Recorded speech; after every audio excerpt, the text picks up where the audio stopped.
Well, the weather has changed for the better. Beautiful night here at Wrigley Field as we get you set for Chicago Cubs baseball on Comcast Sportsnet.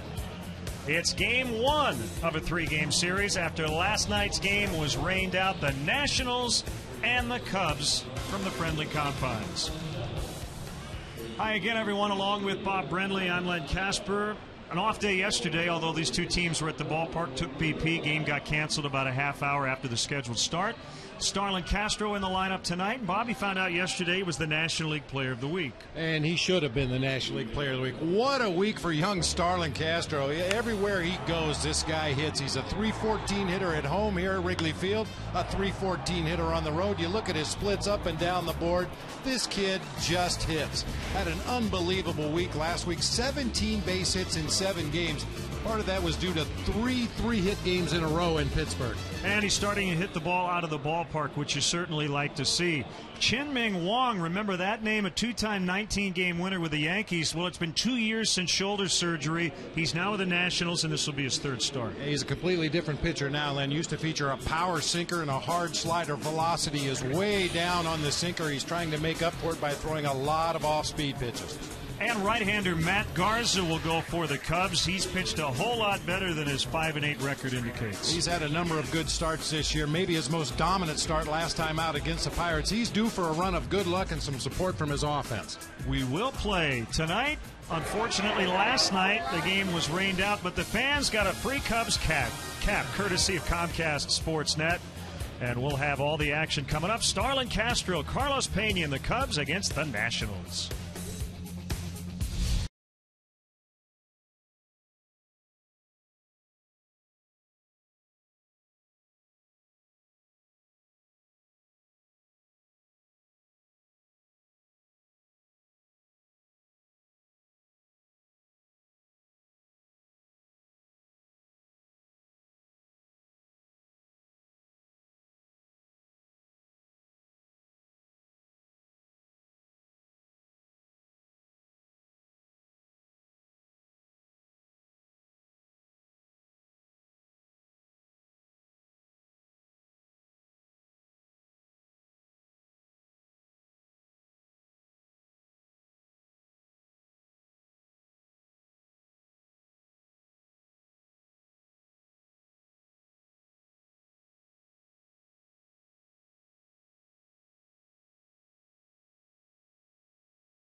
Chicago area and Northwest Indiana Lexus dealer who invites you to test drive a Lexus today.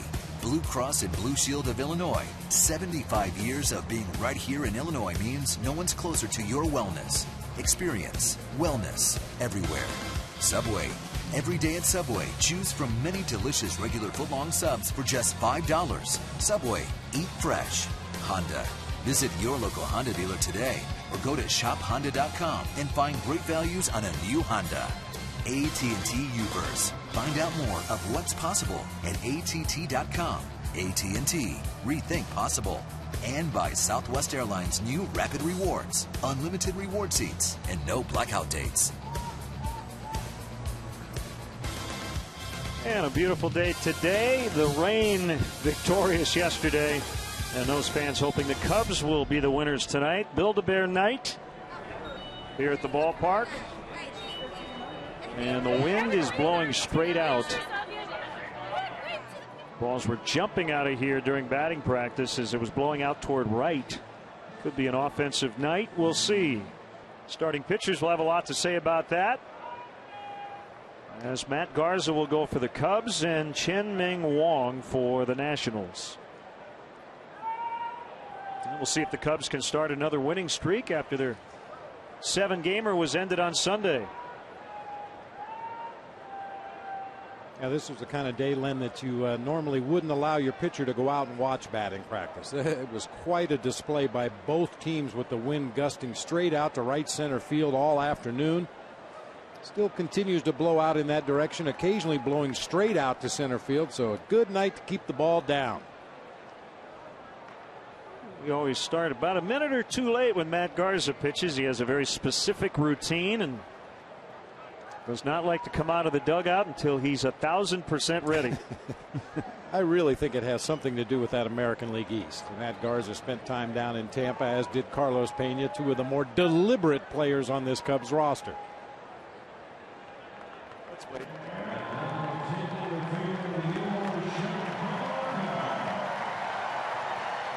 Now the Nationals' Southwest starting lineup, written out by their manager Davey Johnson, the former Cub. Rick Ankiel, the former Cardinal, will start in center and lead off. Danny Espinosa has played in every game for the Nats this season. You've got Ryan Zimmerman on a 16-game hitting streak. He's hot. Michael Morse has been red hot here in the second half. Jason Worth's had a tough first year with the Nationals. Johnny Gomes, a former Red, is in left. Ian Desmond at short. Wilson Ramos, the catcher, and Wong, the pitcher. And let's take a look at the Cubs defensively tonight, brought to you by Degree. It'll be Soriano, Bird, and Colvin across the outfield, left to right. Blake DeWitt, a late replacement for Aramis Ramirez at third base. Aramis bothered by a stiff lower back. Starlin Castro will be at shortstop. Darwin Barney and Carlos Pena on the right side of the infield. Giovanni Soto doing the catching tonight for our Lexus pursuing perfection starting pitcher, Matt Garza. Mentioned in the open of the show, his last outing against the Pittsburgh Pirates, 7 strong innings, gave up only 4 hits and shut down the Pirates completely in that game. Really had everything working well. He's left with the lead in 6 games this season. Got a no decision in all of those. The crew chief is Gary Darling, San Francisco native, and he'll call the balls and strikes with Dreckman, Porter, and Drake around the bases. Hi. Just waving at you, Len. By the way, if you had tickets last night, those are good for Thursday, which is now the finale of this series at 1:20 here at Wrigley. And if you can't make it out, we'll have it for you right here on Comcast Sportsnet.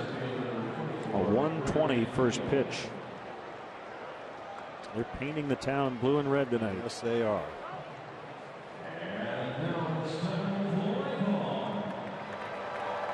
So Ankiel will lead it off against Matt Garza.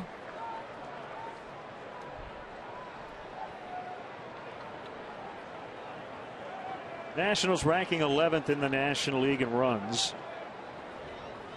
They will steal some bases. They have the 4th most in the league.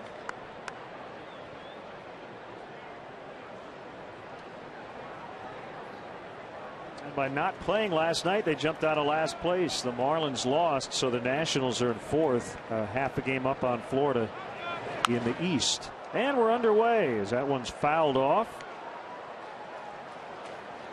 You look at the splits for the Nationals as a team. They've been a pretty good home ball club, 9 games over 500 there. However, they've struggled on the road. They're 500 or better against the Central, the West, and in interleague play. However, not real good against their own division. Only 18 and 26 against that National League East.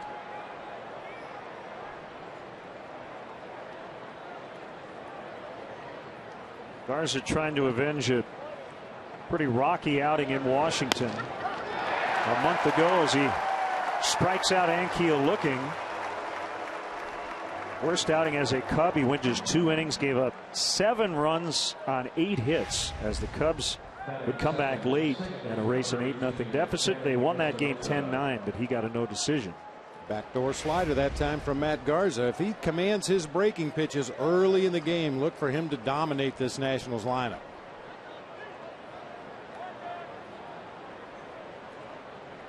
Switch hitting rookie second baseman Danny Espinosa takes a strike.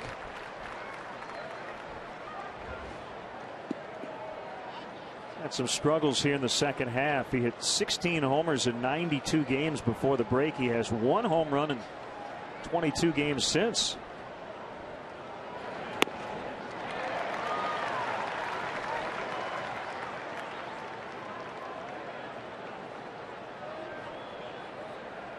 They technically have a crosswind at 8 miles an hour out of the northwest. 77 comfortable degrees. 1-2 on Espinosa. If the Cubs hadn't come back from that big deficit in the final game of that series in early July, they would have been swept in a 4-gamer. The Nationals won the first 3.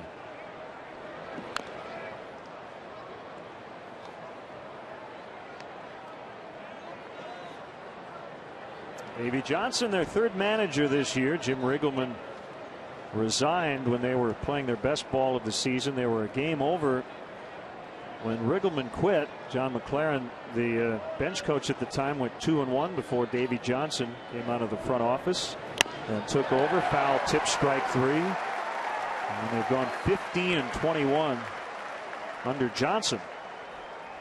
You mentioned Davey Johnson, a former Cub. As you get a look at the second strikeout of the game for Matt Garza, an elevated fastball at 95 to Danny Espinosa. Yeah, Davey wrapped up his 13-year career playing 24 games here for the Cubs. Hit his last home run as a big leaguer as a member of the Chicago Cubs against Steve Carlton.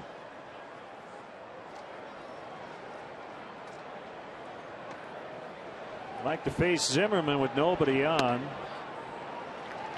Hitting .433 during this 16-game streak.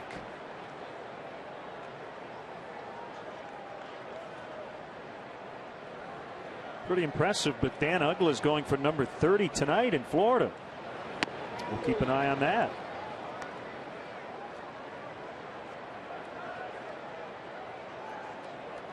Don't think they have started yet because of a rain delay. And we'll keep you posted on Milwaukee and St. Louis tonight. That one just squeaks past Castro, and a 17-gamer now for Zimmerman. Those balls get through when you're hot. I really think you do Zimmerman a big favor when you throw him off speed pitches, especially out over the plate. His swing can get a little bit long at times. Jam him in on the hands up above the belt, and then off speed stuff low and away out of the strike zone. But when you throw off speed pitches in the zone, he can hit them hard. Oh, what a revelation this guy has been. Michael Morse, 3rd in the league in hitting. He leads the NL in night batting average at .358.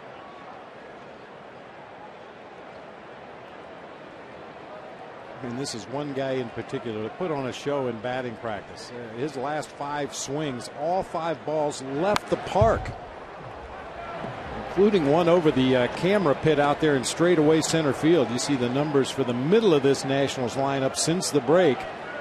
That's the kind of production you expect out of your 3-4 hitters. He's hit for a lot of power this year, ranking among the NL leaders in slugging percentage. Right now 6th on the list at .557.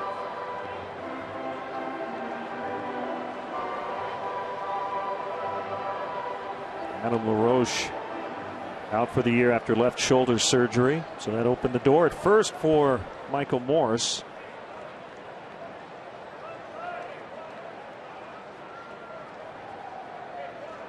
And that's an on base, not a hit streak.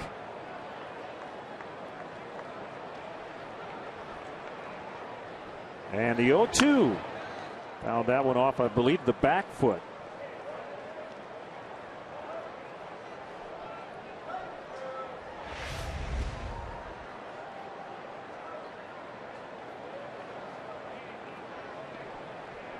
Takes a mighty swing up there. Big, strong guy, uses a big, long, heavy bat. He can miss hit balls and still do damage.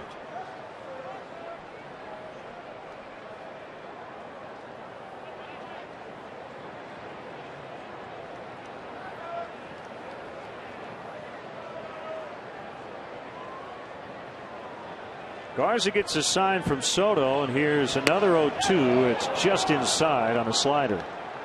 1-2. Tried to catch the front door that time. Just stayed off of that inside corner. If you're going to miss with that pitch, miss further in. You don't want that slider to break out across the middle of the plate. high on a heater that time. Jason Worth is on deck.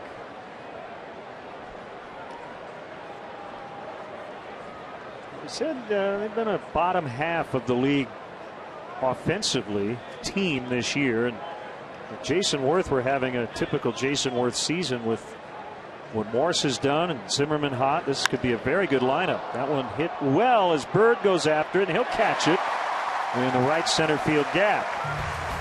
2-out single, no runs. The Cubs come up against sinker baller Chien-Ming Wang.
Mike Quaddy.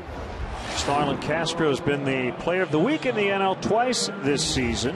Darwin Barney's at second. Blake DeWitt in for Ramos Ramirez. Bob mentioned the lower back spasms for Ramirez. Pena, Bird, Soriano in the middle. Colvin, Soto, Garza at the bottom.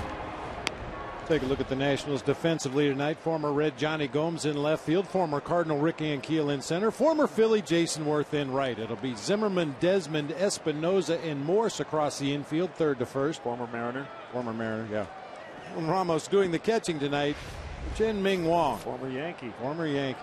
Glenn mentioned before, a two-time 19-game winner for the Yankees, but has been beset by injuries the last few years, coming off of right shoulder surgery. Also had some hip issues. You see his repertoire of pitches, as I mentioned, doesn't throw the power sinker as much as he used to. Velocity is well down, throws more breaking balls and changeups. Sounds like they really want him to pound that sinker as much as possible here tonight. And if he gets it up, you hope the Cubs take advantage. Facing the Cubs for the second time in his career, but this is his Wrigley Field debut. Ground ball to Ian Desmond. Throw to first. They get the out. Desmond and Espinoza have done a good job up the middle defensively.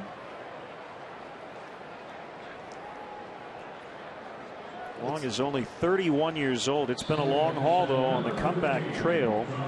He made his Washington debut on July 29th. He had signed for the Nationals a year and a half before making his team debut, and it came on the 2-year anniversary of his shoulder surgery. Darwin Barney takes a sinker for a strike. And then you try to explain this to people, guys who rely heavily on their sinker. Their arm angle is very important in order to get the proper sink on that pitch. The lower your arm angle, the flatter the sinker becomes. The higher your arm angle, the more steep the downward movement on that sinker. And because of the shoulder surgery, Wang has had a hard time getting into the proper arm slot to have downward movement on the sinker. It becomes more of a tailing fastball than a sinking fastball. Did not pitch last year, as Desmond will get another chance.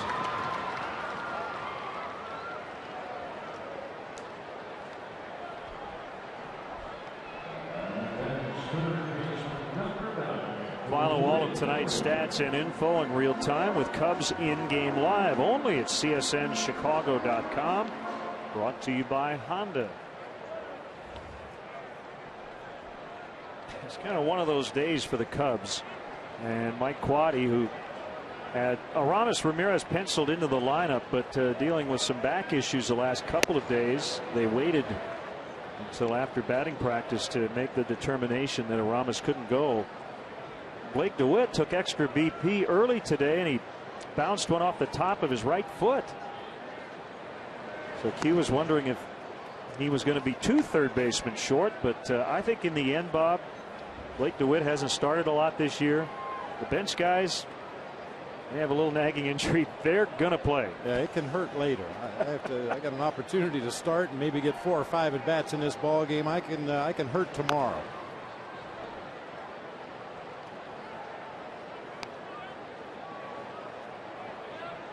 I'm sure the flags blowing straight out to right field didn't do anything to keep Blake out of the lineup either.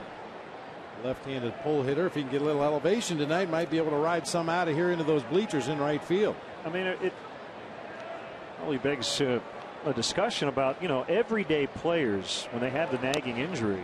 There's another one. Oh man. And that hurts a little more because of what happened earlier. Same spot. Yeah. That's what happens. You have a weakness, you have a bruise, you've got a boo-boo somewhere, and it seems like that ball consistently finds it. But the everyday player with a nagging injury, you don't want to make it worse. And so you try to be extra cautious. But the bench guys, they always try to be at the ready at all times. And when you have nagging injuries for bench players, that can be a real issue. And Blake can play several different spots.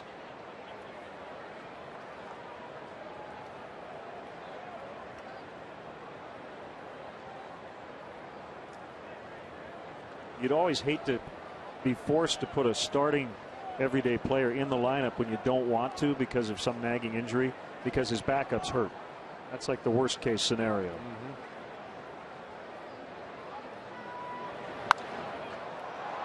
Up in the air, Espinosa out and Keel in. And the former pitcher will make the grab for the out. Cubs go quietly against Wong in the first. We're scoreless from Wrigley.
Cam from the final game of that Red series. Tony Campana, the runner at first base, makes sure that Paul Janisch is not able to complete the double play with a clean, hard slide at second base.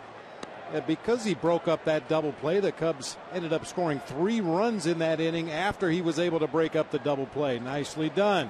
Freeze Cam brought to you by Frost Brewed Coors Light, the world's most refreshing beer.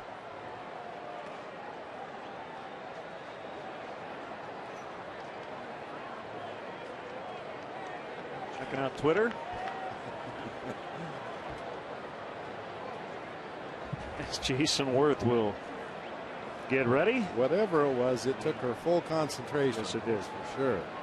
Worth had the game-winning RBI on Sunday as the Nationals beat the Rockies. How about this? The Rockies have lost 16 consecutive Sundays. That's pretty rough. Usually a getaway day. You always say you're going to win on one day. It's getaway day. Absolutely. Makes that flight go a little better. 1 strike on Jason Worth. Here's the pitch. Sliders low and outside.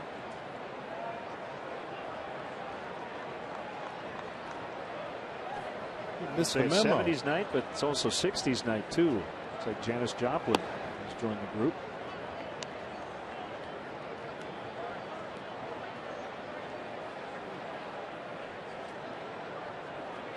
A bit of a flashback. Pass from Rockstar on hand.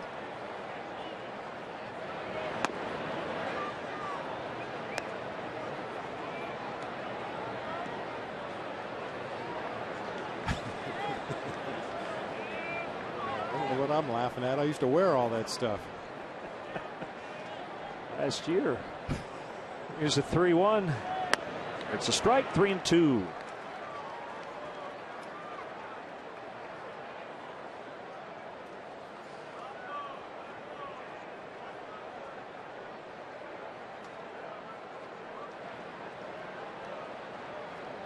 Wind in the pitch. Got that rising fastball past Jason Worth for his 3rd strikeout. Well, and no question, it's been a disappointing first year here in the Washington organization for Jason Worth. But talking to people close to the ball club, they say don't let the numbers fool you. He does a lot of things to help this team win. He's a superior right fielder defensively. Even though he doesn't have a high batting average, he's come up with a lot of clutch hits, especially recently, and one of the better base runners in the National League. Good buddy Johnny Gomes. Seen a lot of him with the Reds. The Nationals got him from Cincinnati on July 26th. Hasn't changed his routine. Nope. Changed his uniform, but not the routine. Drills that ball out in the left center. That's going to get all the way to the door. Good carom for Marlon Byrd as he picks it up and tosses it back into Starlin Castro. It's a 1-out double. It seems like when Johnny Gomes is at his best, he has a very abbreviated follow through. Makes contact with the ball, doesn't really finish that backswing like you see a lot of hitters do. Reminds me a little of Glenn Allen Hill. Very short follow through, but solid contact that time. Line drive double to the gap in left center. Might be back next year. If not, the Nationals will get some free agent compensation.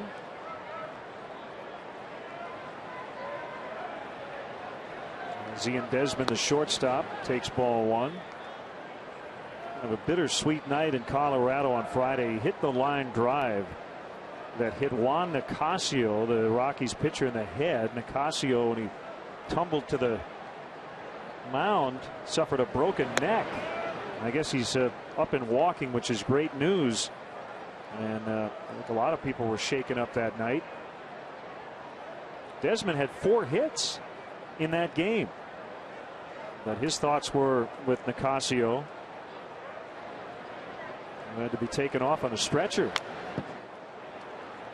And I saw the video. I was going to ask our crew to maybe get it, but I don't think it's something we really want to see again. It's nasty to watch. Boy, not only the contact of the line drive, but when Nicasio went down, his head just kind of bounced off the pitcher's mound out there. I think he might have been unconscious before he even hit the ground, which is probably a fortunate thing. But as you said, seems to be recovering well, was up and walking the day after the surgery, so certainly hoping for good things for him.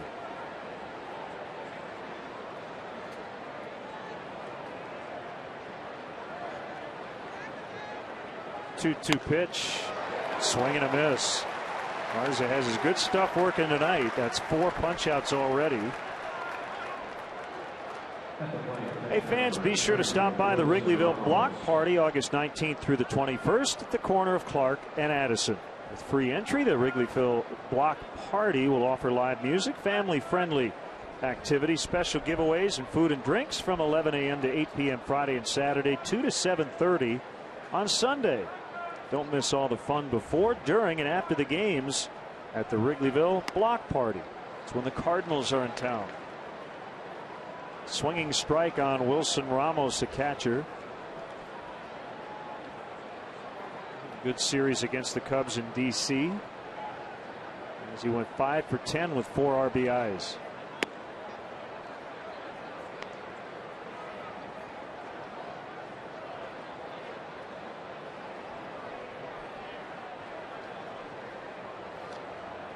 Gomes doubled with 1 out. Now there are 2.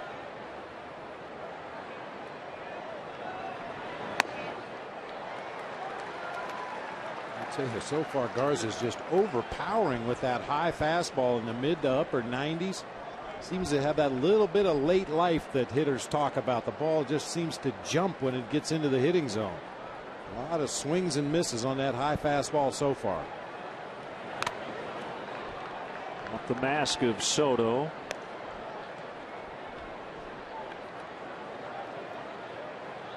Now, Gio doesn't like the plate umpire to take any extra time. We've seen him wave off the umpire on several different occasions. Normally Gary Darling would ask, "Are you okay? Do you need me to sweep off the plate?" Gio always waves him off. Well, Garza throwing his fastball less frequently than in the past, but I think we're going to see more of that heat tonight. He strikes out 3 in the second.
Blood drives tomorrow at convenient Chicagoland locations. All donors will receive the book Ron Santo, A Perfect 10. For more information, visit lifesource.org. Looking forward to the statue dedication tomorrow night before game 2 of this series. And Fergie Jenkins, who will be on hand tomorrow, will sing the stretch tonight.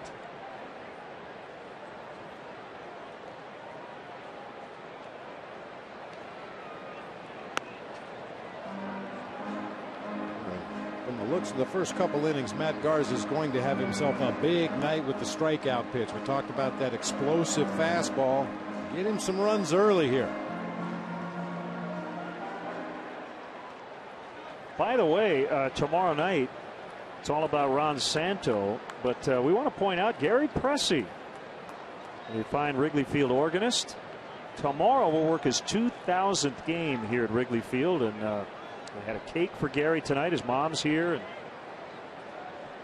that's pretty cool. He's been doing it since 1987. I was giving Gary a hard time today. Nice articles in both the local papers about Gary Pressey and his tenure here at Wrigley Field. He's quite the celebrity around the ballpark. I assume he made the cake. No, not me. Oh, Gary. I was wondering if Gary made the cake. I don't know. His mom was here tonight. She might have baked the cake for Gary. If you're looking for a sugar rush, I suggest you eat a piece. Bouncing off the walls after eating it. 1-1 to Pena. The only guy with a lot of previous at-bats against Wong. I showed you during the Cubs lineup. Pretty good success. 6 for 16 with a homer and 3 doubles.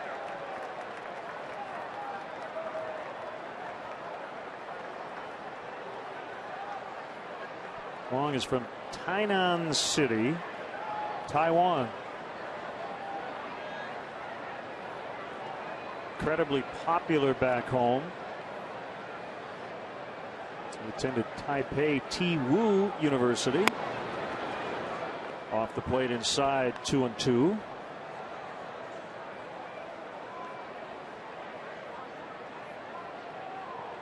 "19 wins twice.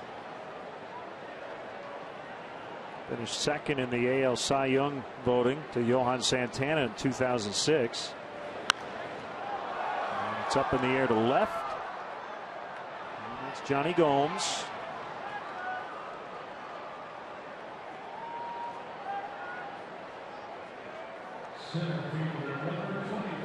The new Bud Light Bleachers Series provides fans with exciting new opportunities in the Bud Light Bleachers this season, including free T-shirt Mondays, $3 12-ounce draft Bud and Bud Light Tuesday nights, and $1 Vienna beef hot dog Wednesdays. Tuesday night special is also available in select locations in the Seating Bowl. For more information and to purchase tickets, visit Cubs.com. Former National Marlin Bird. Hot at the plate as he takes a strike.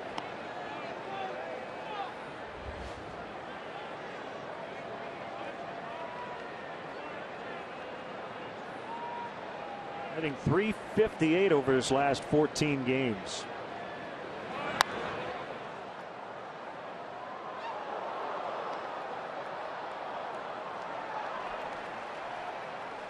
Len, you mentioned Wong, extremely popular back in Japan.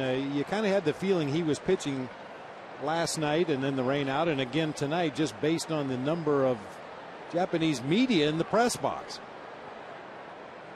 When Kosuke Fukudome was here, they were drilled in the ribs. Take first base. Yeah, when Kosuke was here, there were 2 or 3 members of the Japanese media that would follow the Cubs everywhere, but well, this has gone to a whole new extreme here tonight to watch Wong pitch.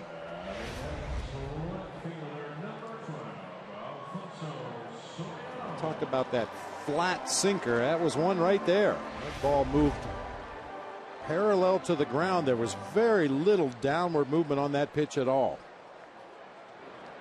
As I said, we saw him in 2005. He beat the Cubs at Old Yankee Stadium, and he was terrific. 8 innings, allowed just 1 run.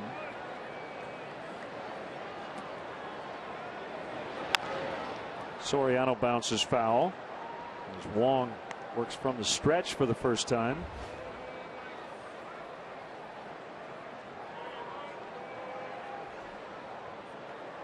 Both teams leaving their rotations in order, not making any changes with the rainout last night.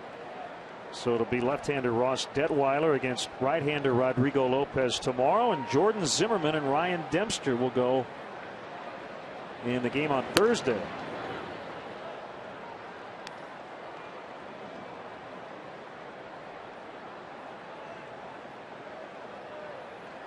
A lower batting average, but exactly the same amount of home runs last year at this time for another former National, Alfonso Soriano. 1 year with the Nats, he had 46 home runs in 2006.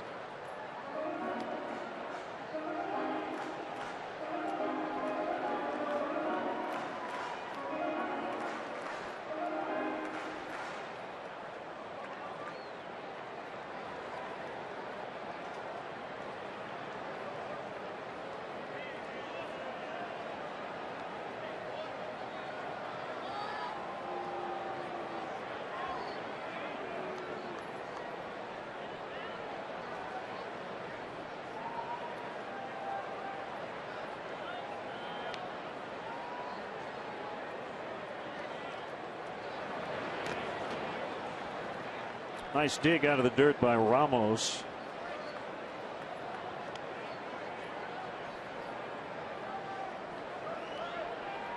Will not see future Hall of Famer Pudge Rodriguez in this series. Pudge on the DL with a strained oblique.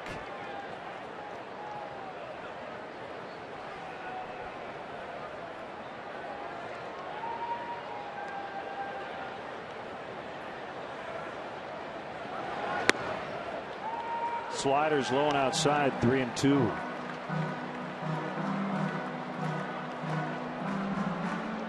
Good first at bat of the ball game so far for Alfonso Soriano. The more pitches you can see from that opposing starter in your first at bat of the game, the more benefits it's going to play in subsequent at bats. Bird takes off. They will still turn 2 pretty easily, in fact. Goes 6-4 to 3, and that ends the inning. We'll go to the third, 0-0.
The McDonald's Daily Double is back for just $1.89, but you don't have to remember it to love it.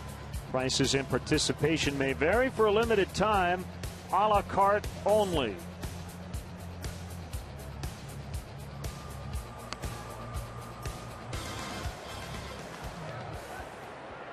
And we want to wish Scott Paulson and his wife Terry a very happy birthday. They share a birthday, in fact the birthday, born on the same day, friends of the Cubs. We want to wish them a great one. Also want to send out happy 3rd anniversary wishes to Chris and Kelly Overholt. Also happy birthday wishes to Alex Kroll, attending his first Cubs game here tonight. Wanted to say hi to his mom and big brother Brandon back in Indianapolis, Indiana. Wong will lead off the 3rd inning. 0 for 2 this year, 0 for 16 in his career. And he got a hold of one, and Marlon Byrd had to leap to make the catch as Wong was bidding for his first major league knock. Boy, he hit the heck out of that ball. Marlon Byrd thought it was going to die in front of him. It just continued to carry deeper and deeper toward that gap in right center field. Marlon has to extend high in the air to make the catch and take away extra bases.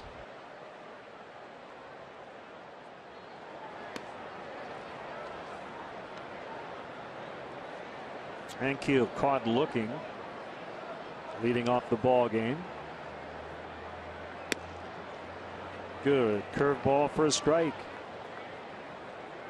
Keel's been on the DL twice this season with a wrist and then an intercostal injury. That's a side muscle. Opposite field base hit.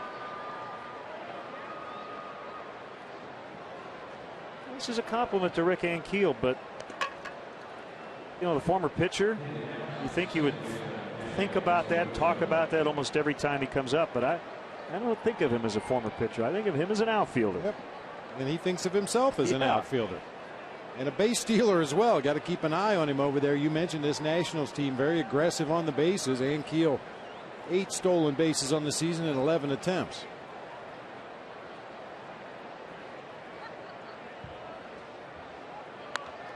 Espinosa pops it up. It's Darwin Barney to make the catch for the out.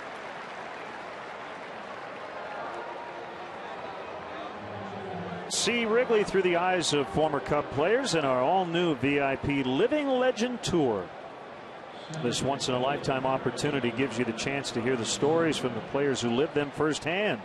Join legendary former Cub players Steve Trout on Saturday, August 20th at 11:15 a.m. For more info or to purchase tickets, call 1-800-THE-CUBS or visit Cubs.com. Ryan Zimmerman extended his hitting streak to 17 with a first inning single.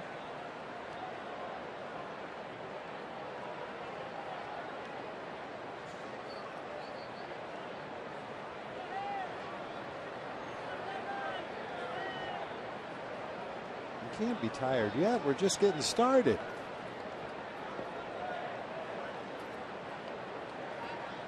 She's just resting. Big year for Ankiel was 2011 and 7 and 30 starts with a 3.50 ERA. Really struggled with wildness after that.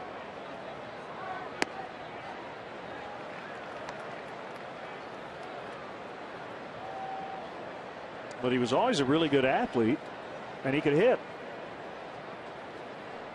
Obviously a strong throwing arm. Made the transition to the outfield. It's inside, 2-1.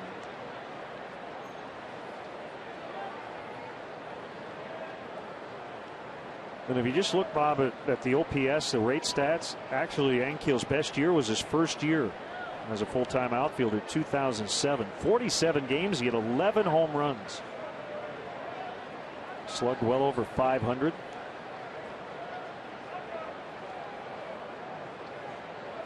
Somewhat of a free swinger.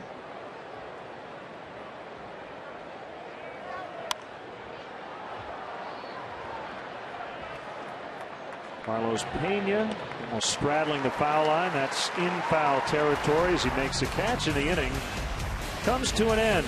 They strand one. We're still scoreless.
games in August and September. In particular, the series against the Braves coming up August 22nd through the 25th. Bleacher seats are still available as well. To purchase tickets, visit Cubs.com, call 1-800-THE-CUBS, or visit the Wrigley Field box office. Tyler Colvin takes ball one low. He commented the other day watching the way Colvin is taking pitches. He looks like a confident guy at the plate, and I talked to him about it. He said he is. He just kind of feels like since coming back from Iowa, he has a better idea of what the pitch is going to be and whether or not he wants to swing at it. When he was struggling, he was kind of in swing mode the whole time. But I think when guys get locked in, they know right off the bat, okay, this is a pitch I don't want to swing at. Usually a surefire tip-off is to watch their hands. When you take a borderline pitch and keep your hands back in a good hitting position, that's a sign to me that you're seeing the ball well, you're recognizing it quickly out of the pitcher's hands, and as you mentioned, you know whether you want to swing at it or not. When you continually drag your hands down toward the hitting area, even as you're taking pitches, that's a sign there's a little confusion, a little uncertainty whether a pitch is going to be a good one or not. And the other part of it, and you know, he missed that pitch, but when he decides he wants to swing at a pitch, he takes a really good cut.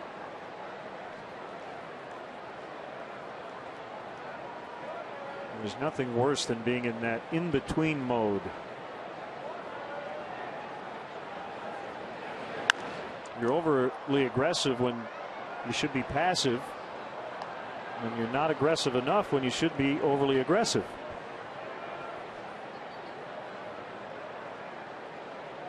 I think in general for all hitters, the more you use your hands as opposed to using your entire body, using your legs, using your hips, using your shoulders, if you can really focus on just using your hands and being quick to the ball, that will allow you to wait a lot longer on those pitches.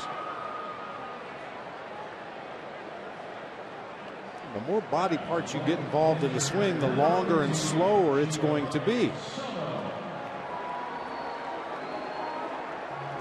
Well, possible artificial enhancements aside, just watching Barry Bonds hit, it just seemed like he instantly knew when the pitch was out of the pitcher's hand whether or not he wanted to swing, and when he didn't, he just stood there like a statue. And when he did, he usually hit it about 600 feet. That's the exaggerated example, but that's where you're trying to get to. Yeah. I mean, you could probably count on one hand the number of check swings that Barry Bonds had in the last few years of his playing career.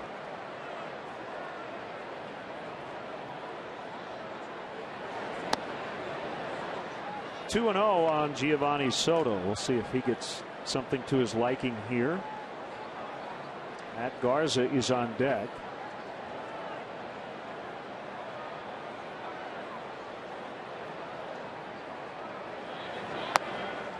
Sinker's low.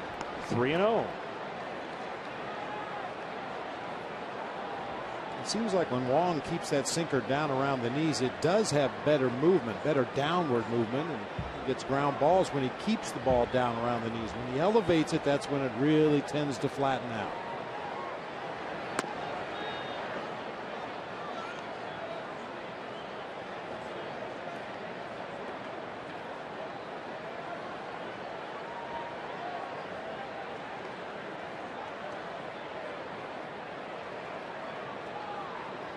Comes at 3-1. Now it's full 3-2. Well, considering where the Nationals are in the standings, Wong essentially is in a 2-month audition mode at this point. Chance to be a free agent in the offseason, so he's not only auditioning for his current team, but 29 others.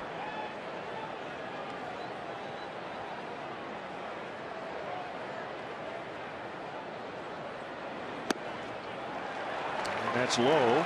Ball 4.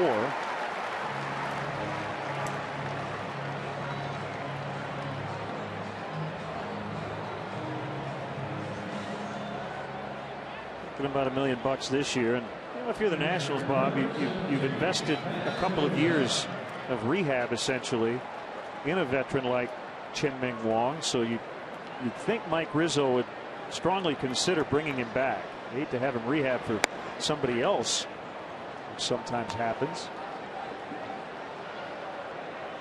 It's kind of like what the Cubs did with Ryan Dempster, signing him when they knew he still had some time to go on his rehab and a ways to go before he was going to be a competitive pitcher again. But certainly in Dempster's case, well worth the gamble. That was Tommy John surgery back in 2003.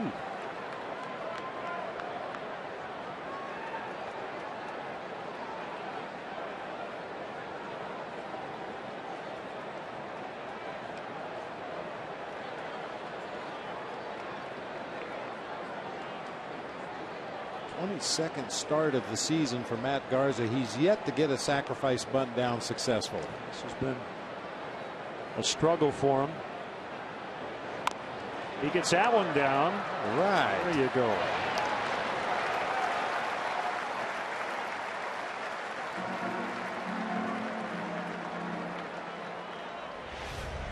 All we had to do was point out what he hadn't done yet this year, and he gets it done. Stays on top of that ball. You don't have to be perfect with it. Just get it down on the grass somewhere on that right side of the field. Keep it away from the third baseman and successfully move Giovanni Soto into scoring position for the hottest hitter in the world.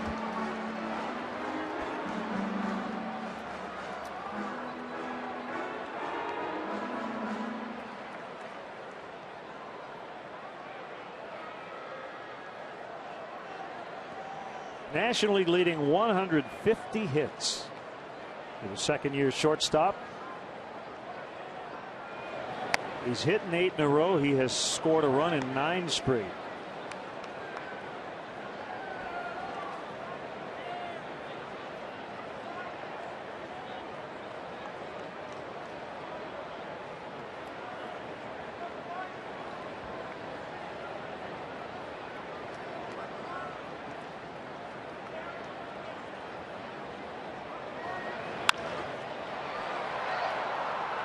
Desmond to first. Castro's 0 for 2, and the Cubs strand a runner in scoring position. Wong has not allowed a hit through 3. We're scoreless.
Feed 4 or more with the KFC 10-piece family feast, just $20.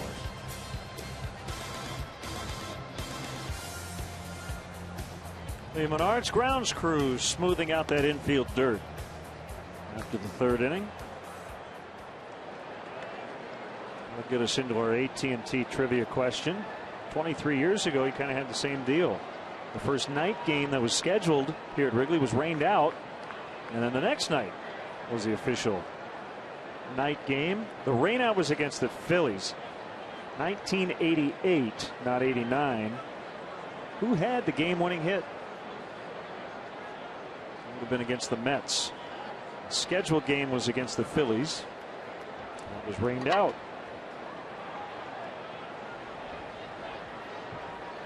Morse, Worth, and Gomes. Monosyllabic trio to bat against Matt Garza.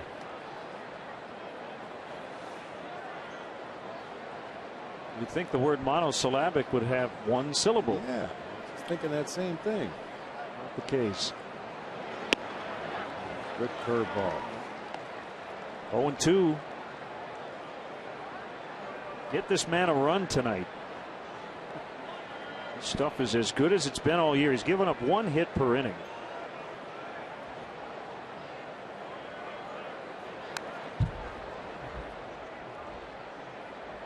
You know, they say keep the ball down on a night like this with the wind blowing out, but Matt Garza is showing you how you can work up in the zone. The key is to work up in the zone and really out of the strike zone. We used to talk about it in advance reports, go higher than high. If a guy likes a fastball belt high, go higher than belt high. If he'll swing at a letter high fastball, throw it a little bit higher than the letters. One of the more unusual swing preparations for Michael Morse. We talked about it when we played him back in D.C. earlier this year.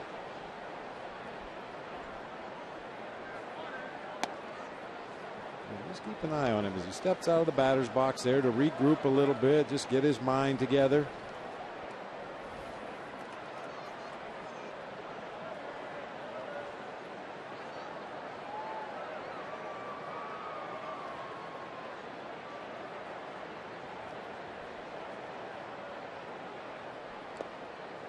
Two and two. Just a little something designed to remind him of certain trigger points. Wants to make sure he keeps that front side closed up. Turns that left knee and left hip back toward the middle of his body as he takes an abbreviated practice swing. I would say it's worked well for him this year. Inside, a full count with Jason Worth on deck. Illinois native Jason Worth.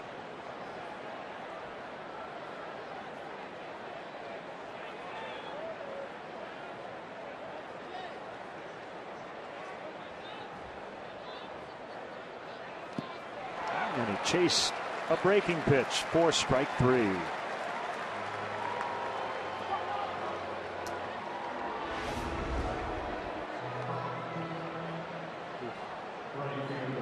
Good breaking pitch when you're ahead in the count. Expand that zone. You roll it up there toward the bottom of the strike zone. The hitter has to protect with 2 strikes, and then the bottom falls out, ended up in the dirt. Nice job by Giovanni Soto. You have to always be prepared to block that 2-strike pitch.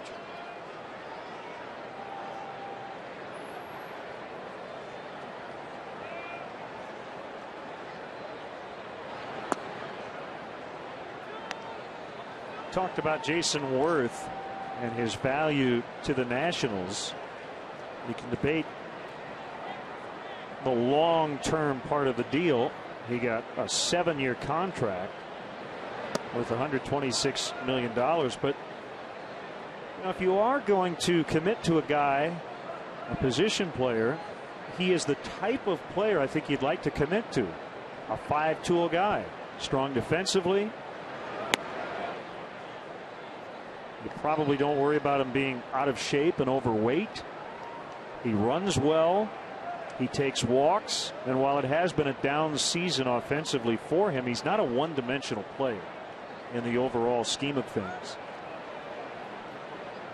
I think the one question that comes up as he does draw the first walk issued by Garza, he was not the man in Philadelphia, and he's kind of been asked to be the man based on that contract here in Washington. Has that had any effect on his performance? Nobody will ever know. Well, and another positive for Jason Worth is the fact that he's had a boatload of postseason experience playing for the Philadelphia Phillies, and I think that's part of what Mike Rizzo is trying to bring to this Nationals organization. Guys who have played for winners before and know what it takes to win.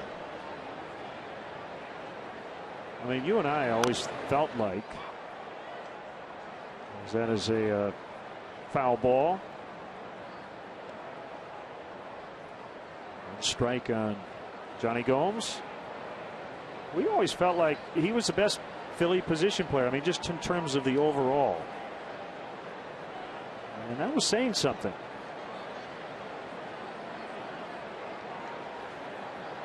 Always seemed to have an impact on the game.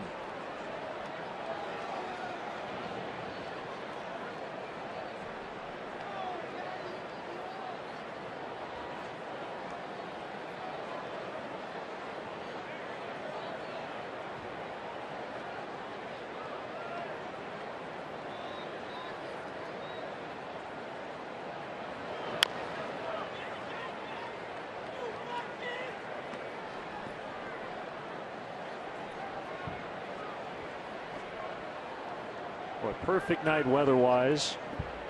As comfortable a night as we've had all year.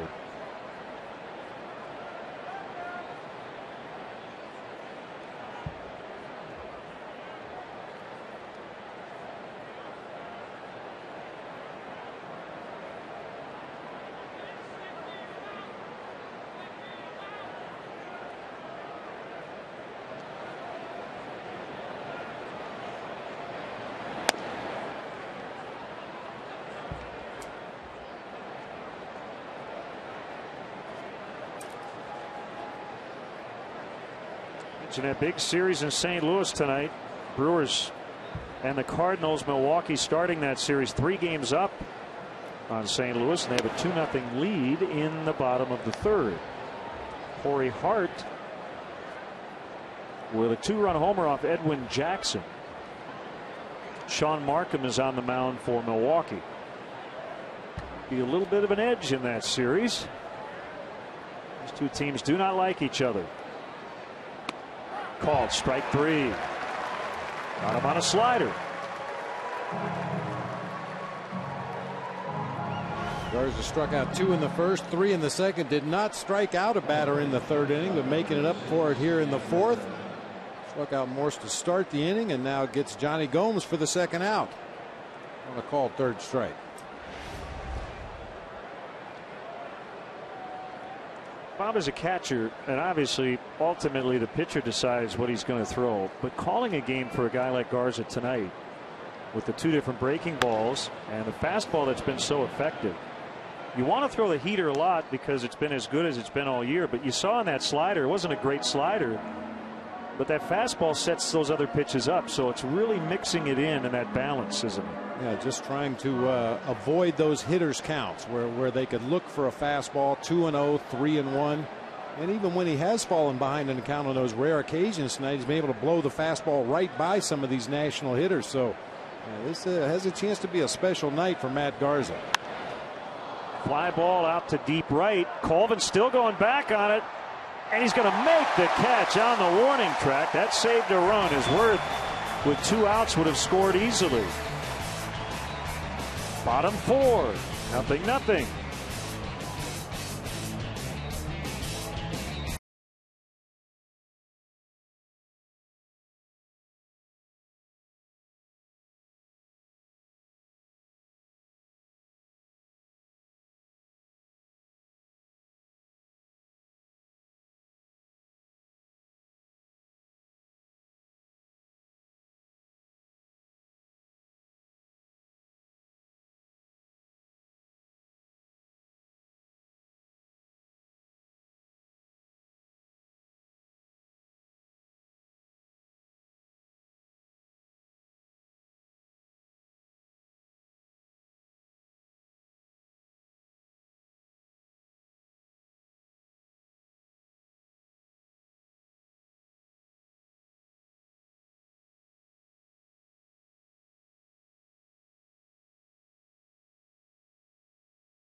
years ago, the first ever night game here at Wrigley Field, and who doubled home the game-winning run?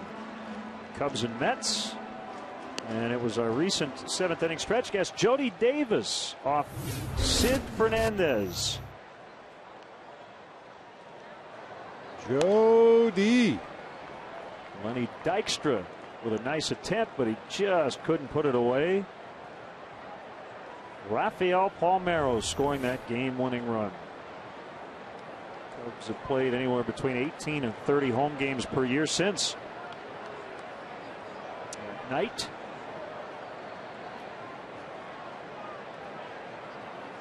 Brings up Darwin Barney. Cubs are 11 games over 500 at night at home. 240 up, 229 down. And this whole series was going to be night contests until the rainout last night.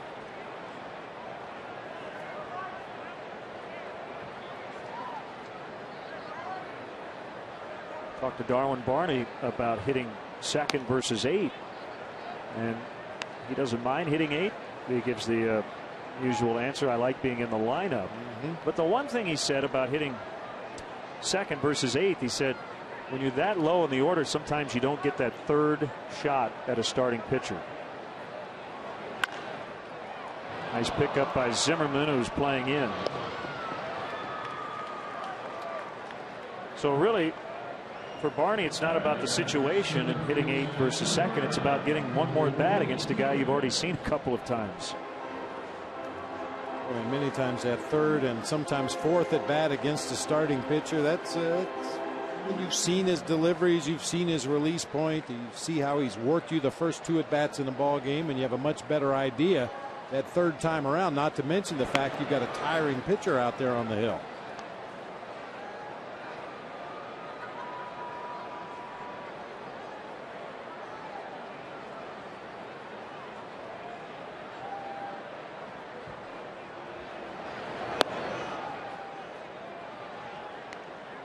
Tell you got to give Blake DeWitt a lot of credit. We have referred to this in the past. He had a dismal spring training. I mean, I think if you added it all up going into spring training in mid-February, this will be Desmond. Guys on the left side have been very busy on that infield. I would have said Blake DeWitt, if he had to handicap it, he'd be the opening day second baseman. And by the end of the camp, he was fortunate to make the team. He's put together a pretty nice season in part-time duty. Boy, and not easy to do when you go into spring training expecting to be the starting second baseman. You lose your job to Darwin Barney. You lose playing time early in the season. Get off to a slow start with the bat. Yeah, it's very easy to start doubting yourself and wondering whether you can still play at this level, but he's done a nice job when given opportunities to start, including in the outfield for the first time in his career. Some big pinch hit at bats off the bench. Just stays ready, which is what you have to do when you're a bench player. Today is a perfect example. Came to the ballpark probably expecting to maybe pinch hit late in the game if there was a need for a left-handed bat, but Aramis Ramirez scratched from the starting lineup. So here he is. Stay ready. Hitting third, no less.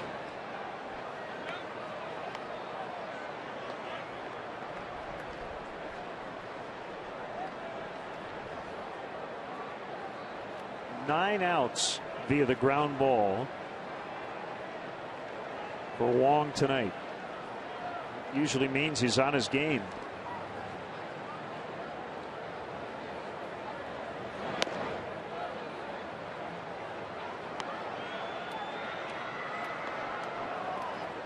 A newborn Cubs fan, the Newborn Fan Club is the perfect gift to showcase what it means to be a Cub for life. Receive a customized photo announcing the birth on the Wrigley Field marquee, a Cubs birth certificate, a Cubs baby stocking cap, and a Cubs Rookie of the Year onesie. Perfect for parents and friends alike. Visit Cubs.com for more information and to sign up today.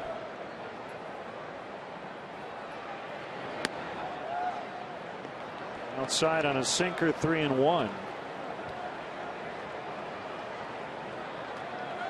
Not only does Wong get a lot of ground balls, he's very efficient. Among active pitchers, nobody has averaged fewer pitches per inning. He's at 14.4, ahead of Roy Halladay. There's ball 4. Of course, that was a pre-shoulder surgery, Chien-Ming Wang. I think that's pretty common for sinker ball pitchers. The idea is they want to throw the ball over the plate with some downward movement, let you put the ball in play weakly, get quick outs with your infield defense, and get your team back up to the plate as quickly as possible. As opposed to a guy who throws a 4-seam fastball and your usual variety of breaking pitches and off-speed pitches. There are going to be occasions when they're going to nibble around the edges of the strike zone. Most sinker ball pitchers attack the strike zone. He's looking for his first win since, as a Yankee, he beat the New York Mets back on June 28, 2009, and so far has been by far his best of his 3 starts with the Nationals. Scoreless after 4, the starters have dominated.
/500th texter, you could win 5 $5 footlong subs from Subway.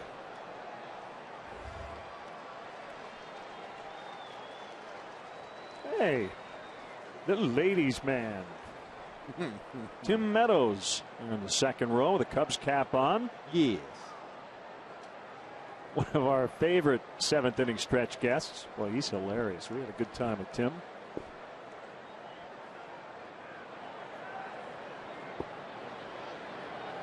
Ramos, Wong, and Keel.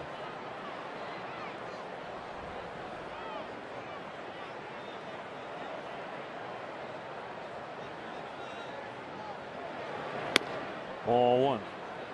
Hey, the Cubs and the Cubs wives hosted their 9th annual food drive here at Wrigley prior to Saturday's game against the Reds. Raised over 17,000 pounds of food for the Lakeview Pantry. And since it started in 2003, the event has raised more than 121,000 pounds of food. Nice going, fans. Absolutely.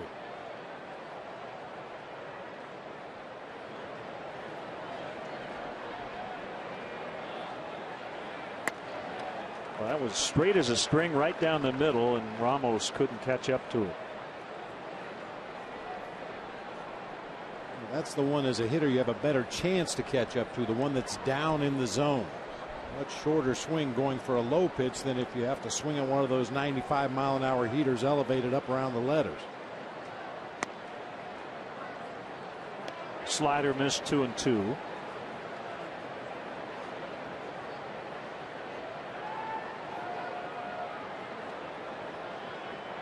Big series in Cleveland. Detroit 2, Indians 2.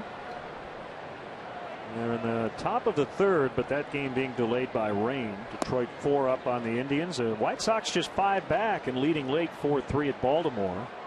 looking for their 5th in a row.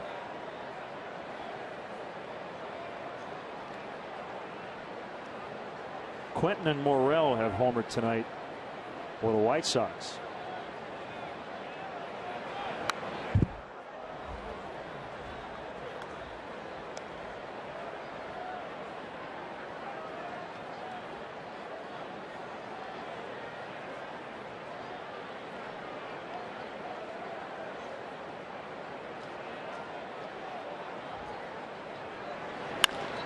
Ground ball to Castro. Plenty of time.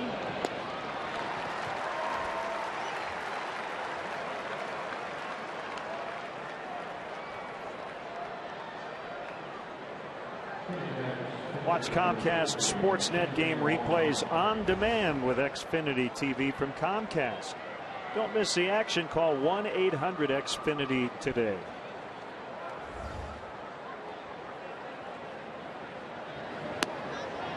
Atlanta, big Cubs hello to Al Clack, 102 years young, here watching the ball game tonight. Picked a good night for it, Al. 1-1 to Wong. James Shields, Matt Garza's Tampa Bay teammate, with a 6-hit complete game shutout over Kansas City tonight, 4-0, in a game that took an hour and 53 minutes to complete. Yeah, that's old school. Wow. Only 10,124 watched it in the Dome in St. Pete.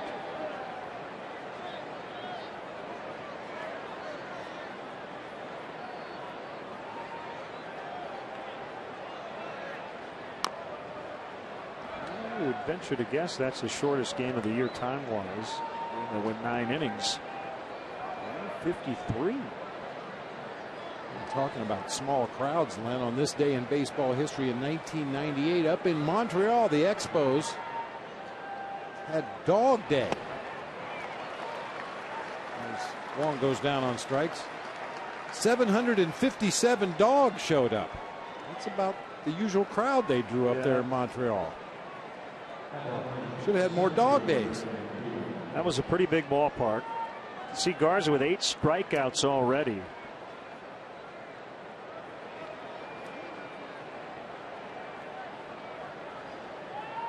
I actually was at the last home game they ever played in 2004 in Montreal, and when you put 25 to 35,000 in Olympic Stadium, it got really loud.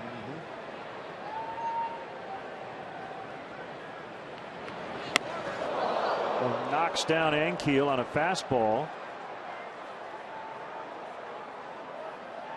So he'll gather himself. 2-0 the count. Oof. You can see Ankiel really sticks his chin in there as he drives out onto that front leg. To spin out of the way of that one.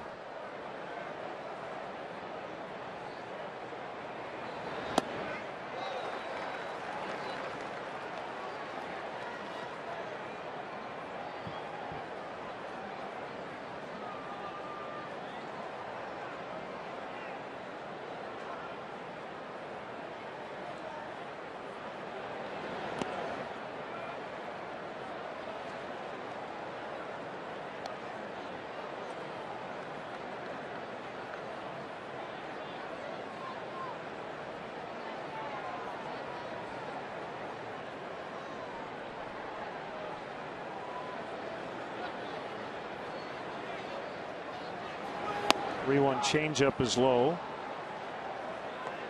for ball 4.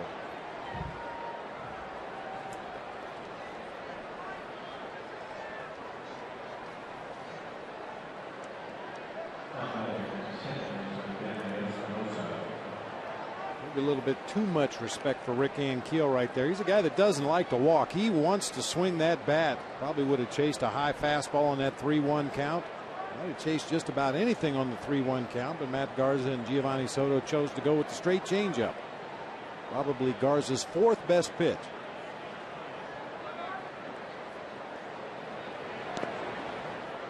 Curve in the dirt.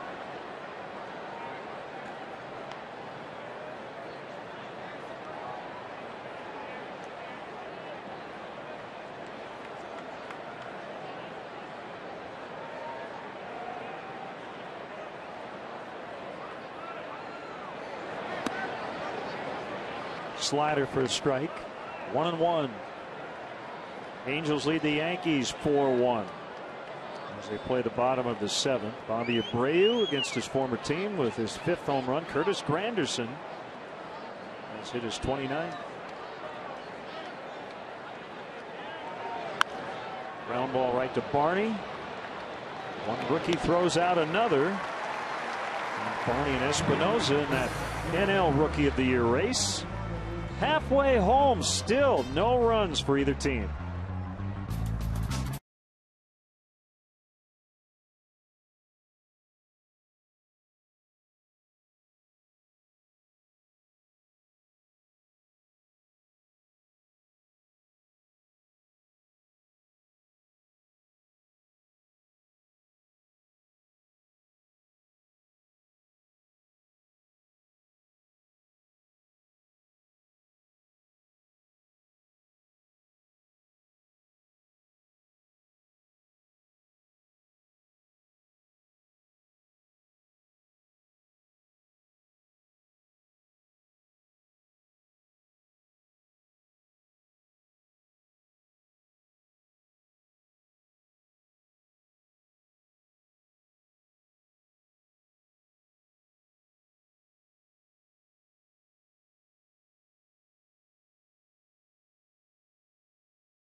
We play the bottom of the 5th.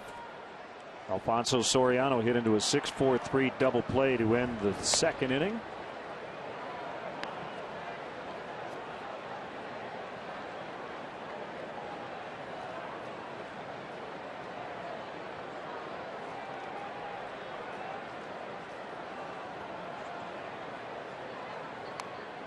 Big swing by Alfonso. He fouled it back.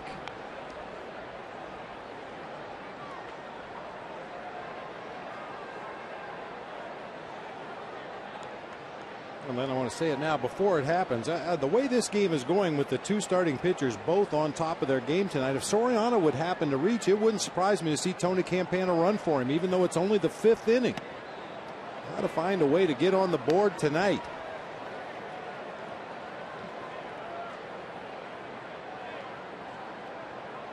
You know, some games you feel like it's going to take all 9 innings, and other games you feel like you just don't know when you're going to get opportunities to score. We thought it was going to be an offense heavy night with the wind blowing out here the way it is at Wrigley, but both pitchers really on top of their game. Wong has not given up a hit. 3 base runners through 4, 2 walks and a hit batter. Mars has given up 3 hits. Keeping an eye on Dan Uggla. He's 0 for 2 with a strikeout against his former team, the Marlins. 1-0 Braves in the bottom of the 4th in Florida as Uggla tries to extend his hit streak to 30.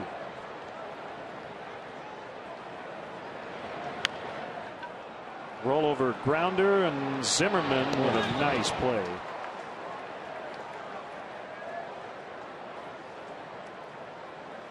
He'd rather throw the ball on the move, wouldn't he? Absolutely. I was just about to say that, Len. He's a little bit like Starlin Castro in that respect. When he doesn't have time to think about his throw, he's usually very accurate and very quick with his release.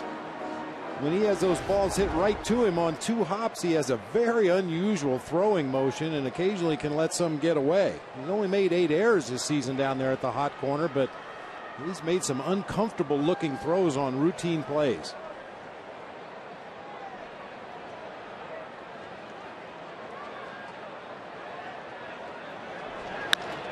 Coleman up the middle. Oh, what a pick by Desmond. That's a highlight reel play right there by Ian Desmond for the second out. Not sure if that ball got a piece of Wong or not. Let's see.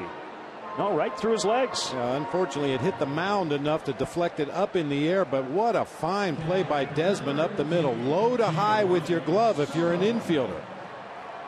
You see he was able to come up with that big hop right at the very end. Ends up on the second base side of the field as he makes his throw on to Morse for the out. Swing by Soto. And a foul strike. I don't believe, by the way, that there is a specific pitch count for Wong coming back from shoulder surgery. Again, the surgery was 2 years ago. I think one of the reasons he's been shortened up the last 2 starts is he hasn't been very good. He's been excellent so far tonight. Paints a strike on the outside edge. 0-2.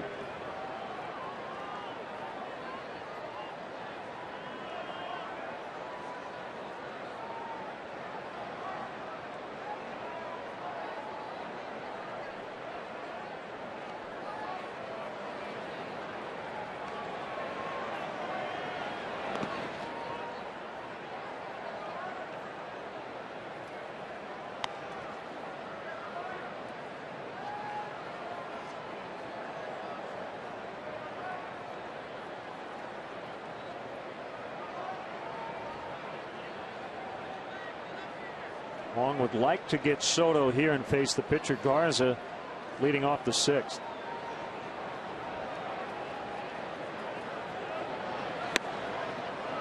Little bit inside. Wong wanted it, didn't get the call from Gary Darling.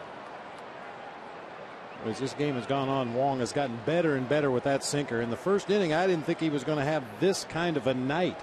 It was very flat. He left some of them up in the zone, but as the game has progressed, he's found a good release point, pounding that bottom of the strike zone. That's his first strikeout. It's a sinker called strike 3, and he has dealt a no-hitter through 5.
Presented by Captain Morgan. Go to Cubs.com/captain to enter.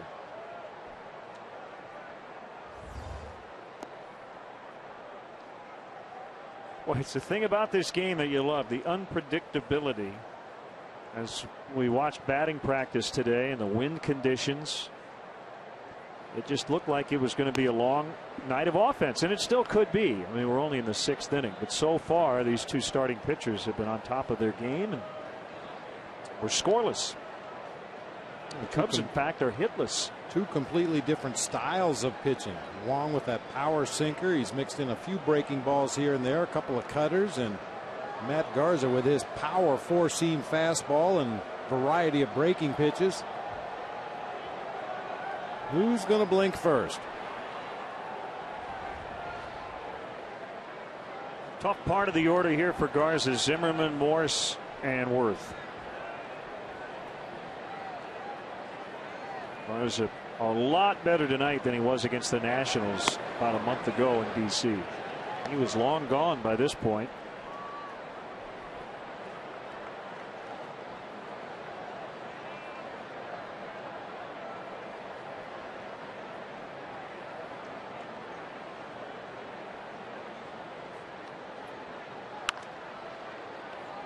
Picked up by DeWitt, pops the glove and gets the out.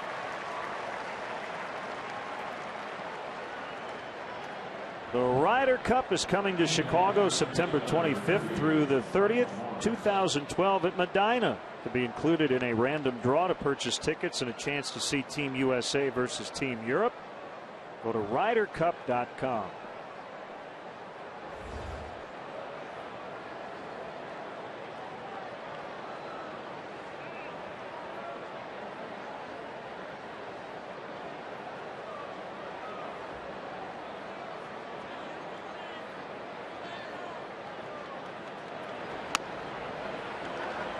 Curveball inside corner.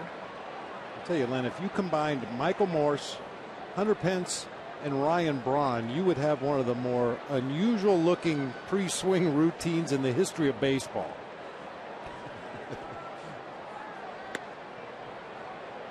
And Braun kind of takes that exaggerated top hand swing on a high pitch.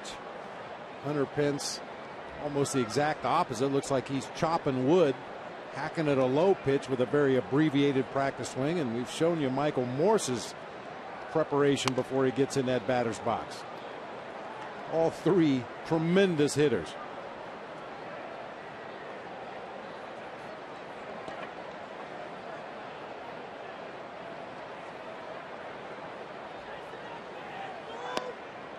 Three and one.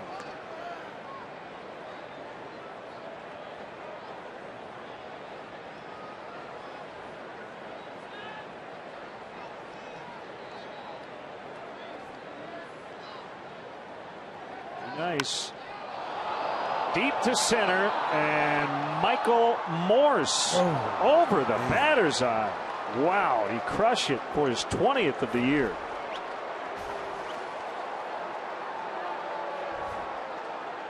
If you missed BP for Morse, that's what it looked like.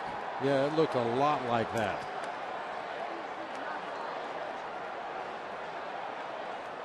That is a big, strong man. You put him in a good hitter's count where he can anticipate a pitch, even though that was a hard slider at 87, maybe a cutter at 87. Our HP touchpad home run replay way out of here to straightaway center field. Only the 10th home run that Garza's given up this season. Well, as a first baseman, this is his 71st game this year with Washington. He's put up sick numbers. OPS over 1,000. Hitting for a ton of power. And he gives the Nationals a 1-0 lead.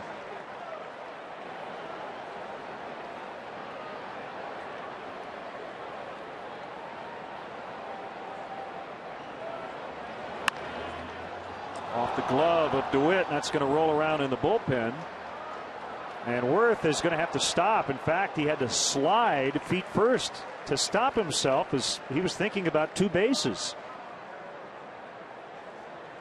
Boy, Blake DeWitt got the best possible carom he could get.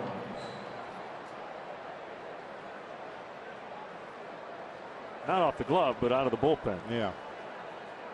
Another ball hit right on the button. A screaming ground ball down toward Blake DeWitt at third base.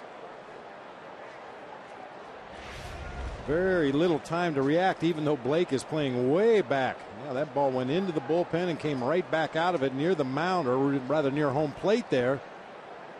See Lester Strode trying to avoid the baseball. Fortunately for the Cubs, comes right back to DeWitt. He's able to fire on to second base to hold Worth to a single.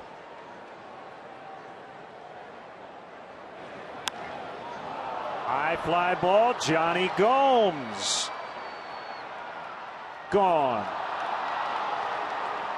2-run homer for Johnny Gomes, and it's 3-0.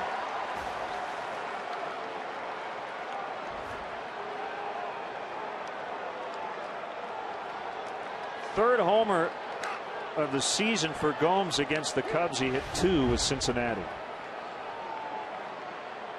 He just tried to overthrow that slider, stayed on the inner third of the plate, about middle of the thighs for Johnny Gomes, just into the basket in left field. Somebody needs to maybe go out there and just give Matt Garza a little chance to regroup. He had been cruising along with very little trouble in this ball game up until this inning, but the Nationals have hit 3 balls right on the button in a row. Gomes homered on Sunday in Colorado. First homer with Washington, so that's number 2.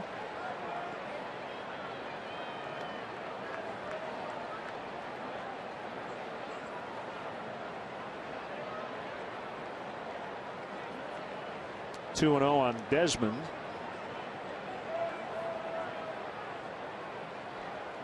Made the defensive play of the game in the bottom of the 5th. Just to stay out of those hitters' counts. You saw that swing by Desmond on the 2-0 pitch. We've talked about it repeatedly over the years here. A completely different swing from a hitter when it's 2-0 as opposed to 1-1 or 0-2. Check swing that time on a slider for strike 2. And of course, you know what we have now.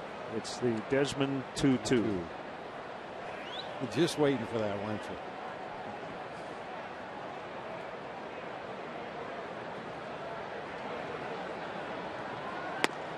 The Desmond 2-3. 9th strikeout for Garza.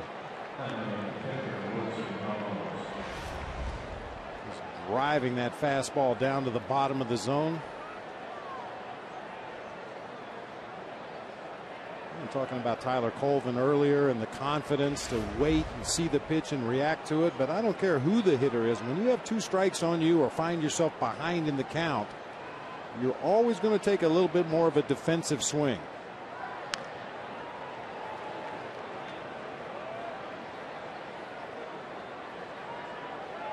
Well, this is one time Gio's not going to wave off the home plate. Oh, yes, he is. Come on back. He's all right. Let's go. Well, when it was 0-0, you talked about contrasting styles, and it's taken Garza a lot more pitches to get to this point than it has Chien-Ming Wang, who's only struck out 1. Wang has thrown 65 pitches through 5. Garza right at 100.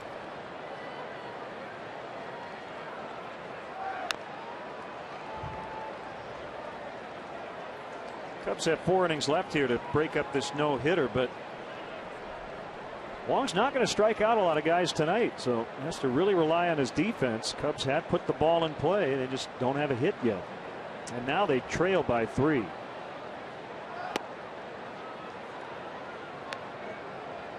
When Garza's spot is due to lead off the bottom half of the 6th inning for the Cubs. Not going to be an easy call for Mike Quade. Matt probably still has some gas left in the tank, but got to score to win. Yep. He is a little short on his bench with Ramirez. I would assume Aramis is not available to pinch hit. So they'll give him essentially now 2 days off with the rain out last night. Scratched from the lineup with back issues tonight.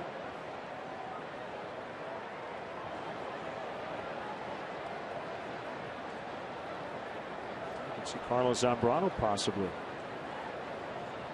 in a pinch hitting role at some point tonight.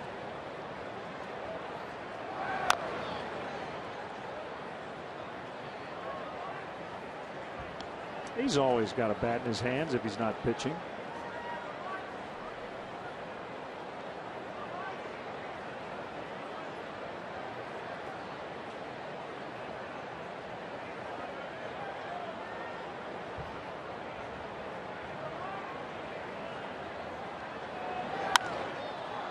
Lined and caught. A little leap by Darwin Barney for the out, but a 2-homer 6th inning. Morse and Gomes, and it's 3-0.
Presented by ComEd, the official kids club of the Chicago Cubs.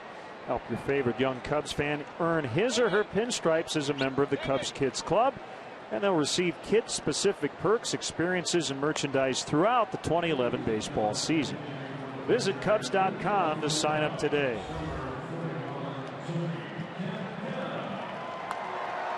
Chien-Ming Wang is not allowed to hit through 5. He's going to face speedy Tony Campana, who will pinch hit for Matt Garza. James Russell's up in the Cubs pen. It looks like he'll get the 7th.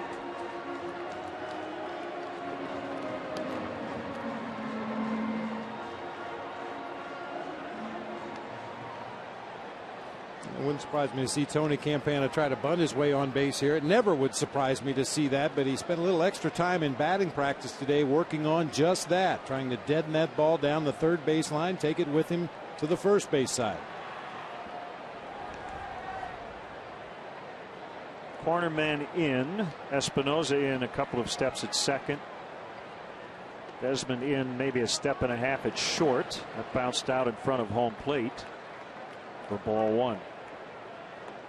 A hit batter in the second, a walk in the third, a walk in the fourth. That's it. A lot of 5-3 and 6-3 groundouts for Chien-Ming Wang.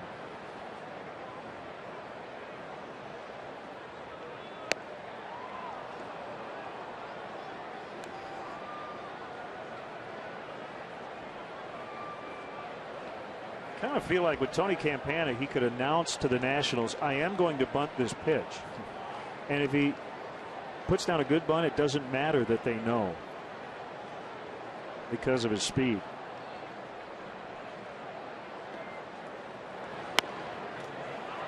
Probably takes the bunt away. 1-2. I'll tell you what, that's a good take by Tony Campana, though. We've talked about it at length. He needs to keep the ball out of the air, hit line drives and ground balls, take advantage of his speed. And part of that is laying off those pitches belt high and above. I think this would be a good matchup then for him with the sinker baller on the mound and emergency swing on a slow breaking ball. Well, it may look funny, but it buys him at least one more pitch. He almost took that out of the glove of the catcher. That ball behind home plate.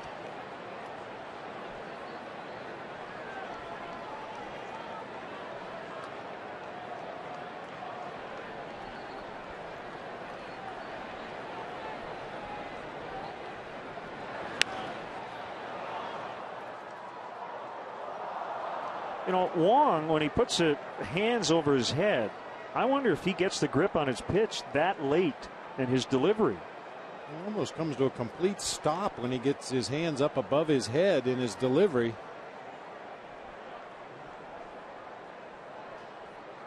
Yeah, he's fidgeting with that ball that late. I don't think I've seen a pitcher do it quite that late. Inside 2-2. I guess you kind of hide it from the hitter, don't you? He hides it behind his head. Well, I mean, he has that glove right behind his head as he's fiddling for a grip right there. Or at least giving the hitter the impression that he's digging for a grip.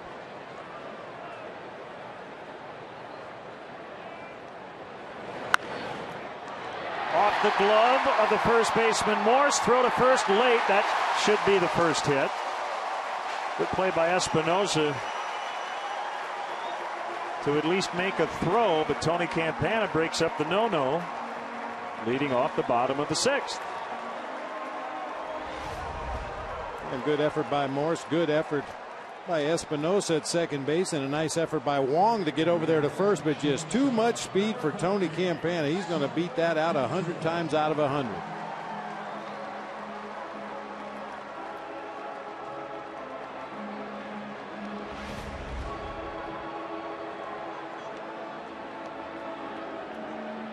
Let's see if this jump starts the Cubs offense. We'll also see if Mike Quade will be aggressive with Tony Campana with his team trailing by 3.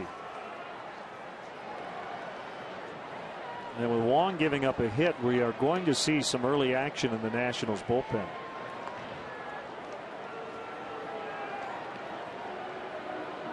Obviously, Davey Johnson wanted to see a starter throw a no-hitter tonight, but this leadoff single might be a little bit of a silver lining with a guy making just his 3rd start in 2 years. That allows the manager to get the bullpen ready and make a move and not stretch him too much. Wong is pretty quick to home plate. Ramos has thrown out 15 out of 46 attempted base stealers this year. That's 33%. Although I think those numbers are really insignificant when it comes to Tony Campana. If he can get a maximum lead over there at first base, most of the time he can just outrun the catcher's throw to second. There he goes, and the throw will be late.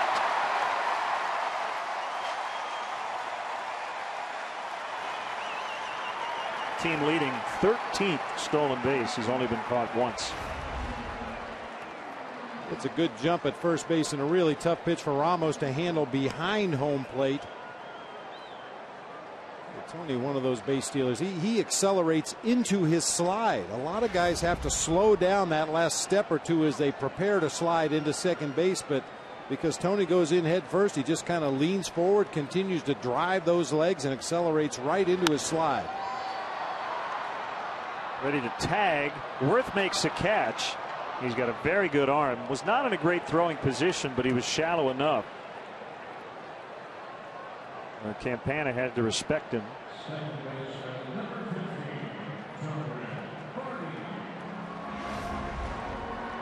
You're already in scoring position at second base, and no sense taking any chance getting thrown out at third base. The throw was wide of the bag at third. Tony, with just a decoy, dropped his head, took a couple of steps, and then immediately retreated to second base.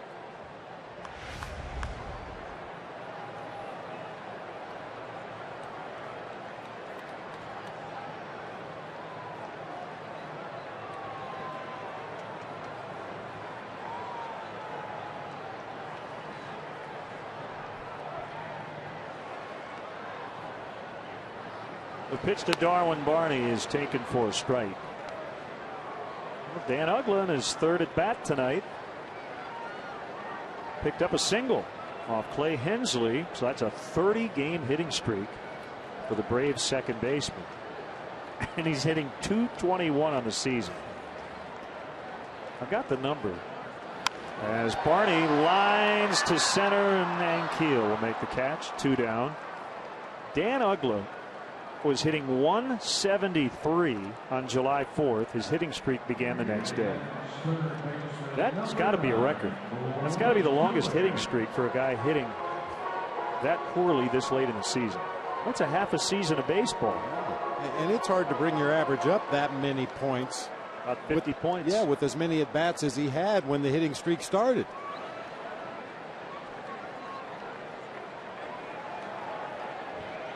We'll see the Braves on Friday night. Bobby Cox night. It'll be a sellout at Turner Field as number 6 will be retired. Number worn by Bobby Cox as the Braves skipper. I believe they're honoring the 1991 Braves team the following night.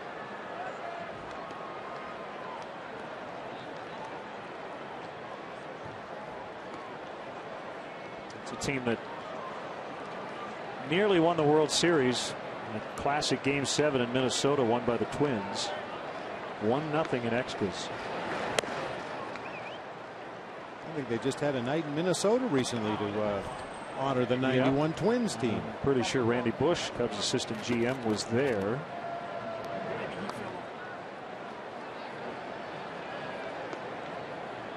One of the greatest Game 7s in the history of the World Series. And that 91 team, the Braves finished first in the NL West a season after they finished last.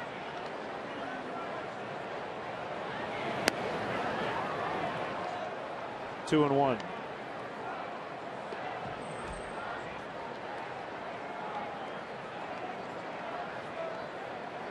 I think for old time's sakes, I'm sure Bobby Cox will have a seat down in the front row right next to the Braves dugout. He ought to argue with the umpire and get ejected, just for old time's sake.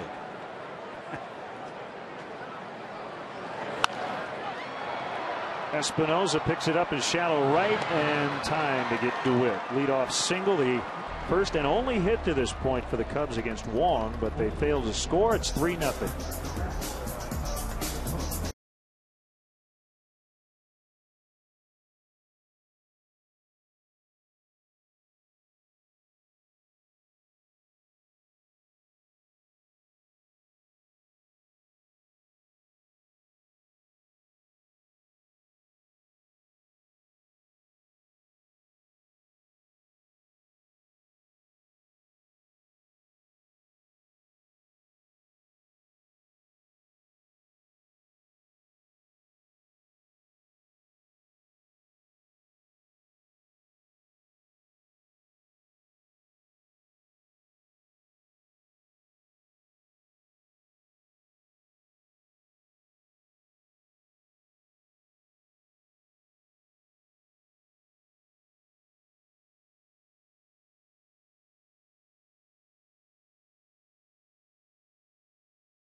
Cast Sportsnet, fans' best friend.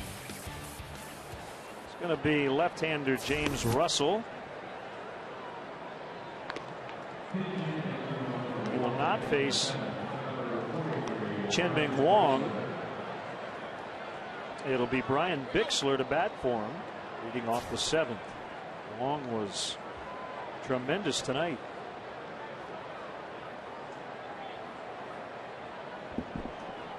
Six shutout innings, 1 hit. He tries to get his first win since June of 2009.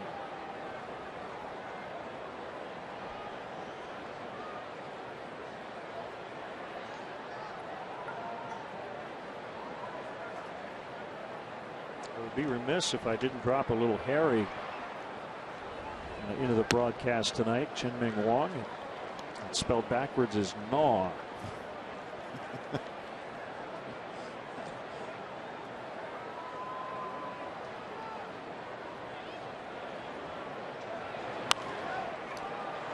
Bixler pops it up.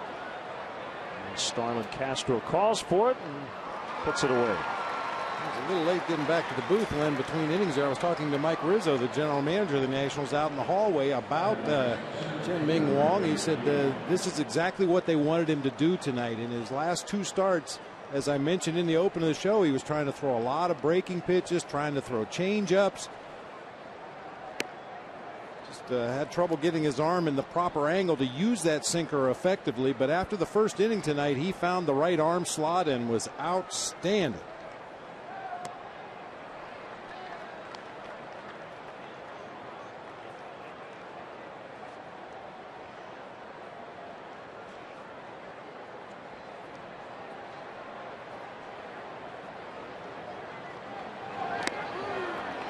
Ankiel swings and misses. Hall of Famer Fergie Jenkins getting ready for the 7th inning stretch tonight.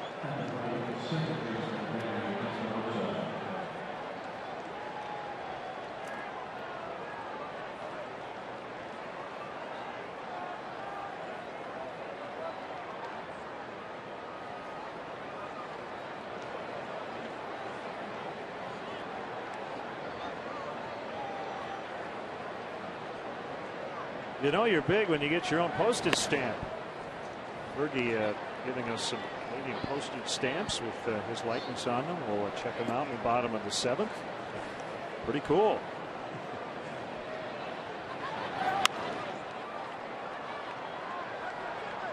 Espinosa pops out. Here comes Fergie.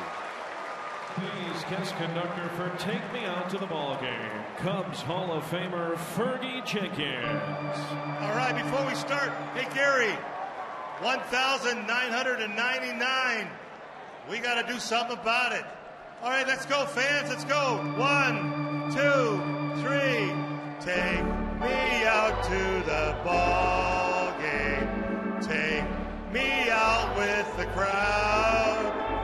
Buy me some peanuts and Cracker Jacks. I don't care if I ever get back for it. Root for the Cubbies. If they don't win, it's a shame. For it's 1, 2, 3 strikes, you're out at the old ball game. Come on, guys, let's get some runs. Let's go.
Famer.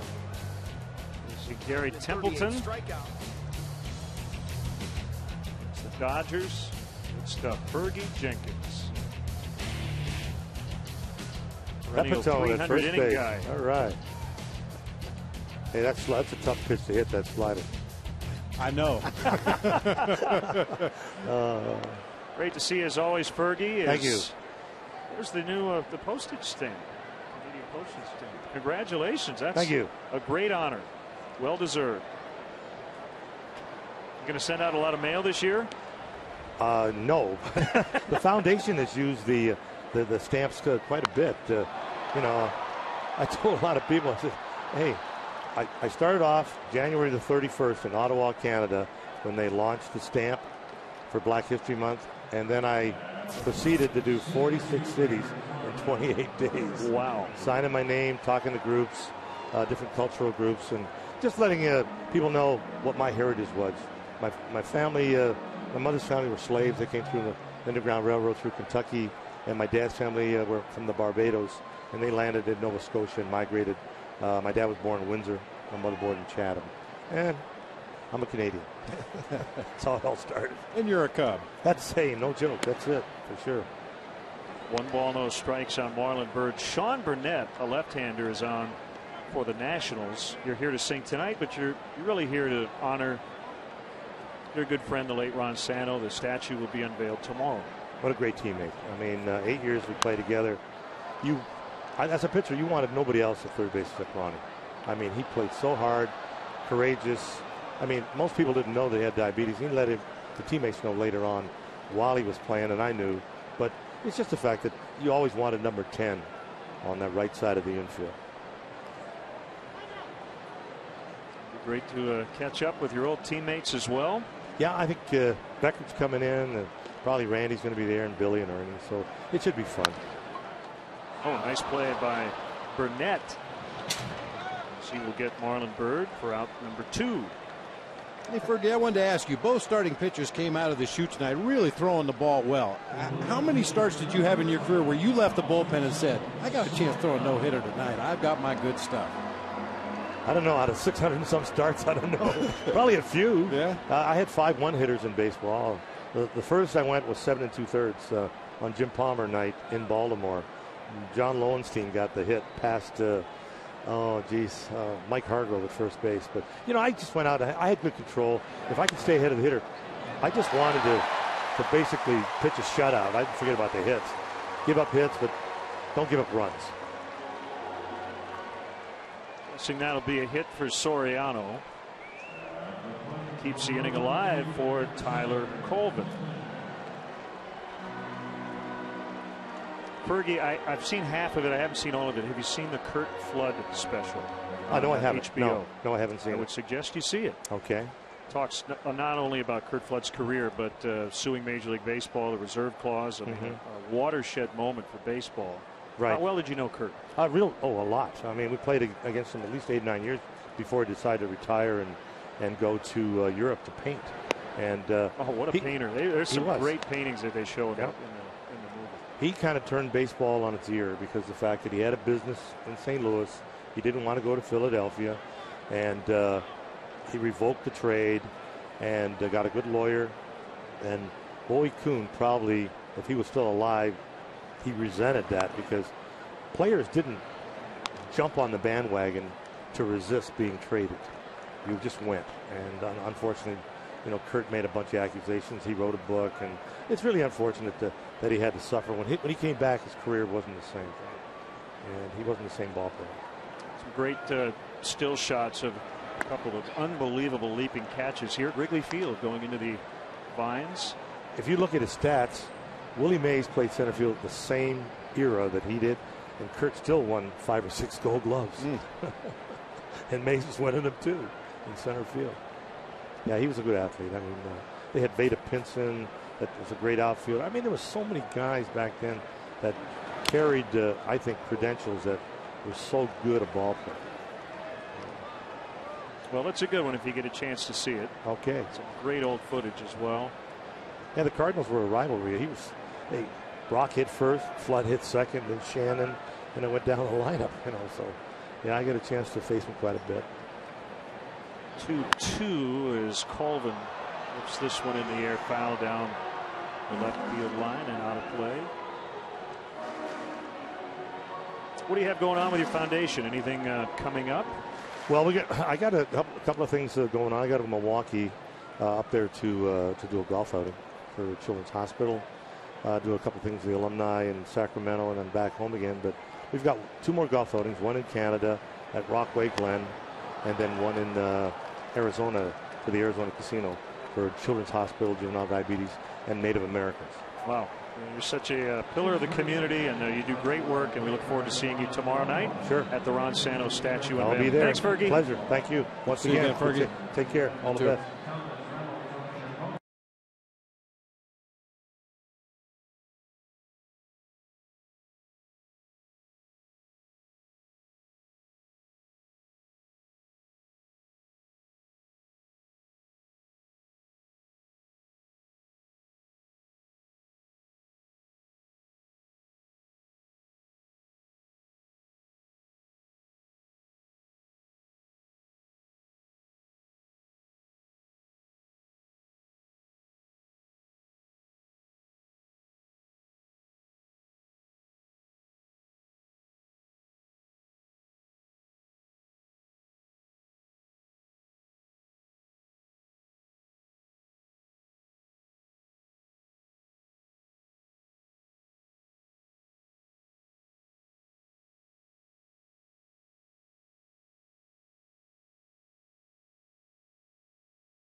pitches. The Nationals took a 3-0 lead. Morse, and then 2 batters later, Gomes with a 2-run shot.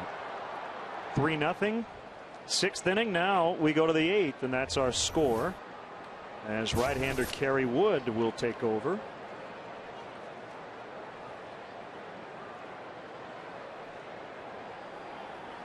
Facing Zimmerman.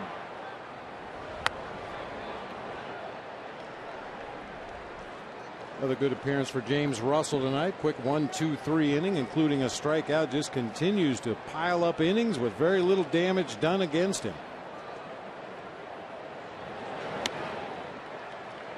Good cutter from Woody at 92.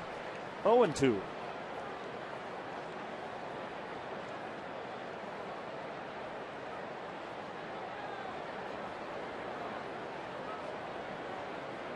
Cubs trying to avoid their 2nd consecutive loss after winning 7 straight.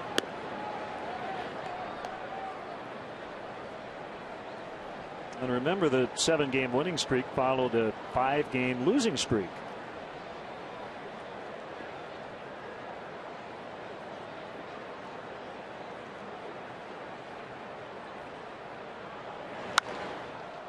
A fly ball to deep right. Colvin is over, and that ball right at the ledge.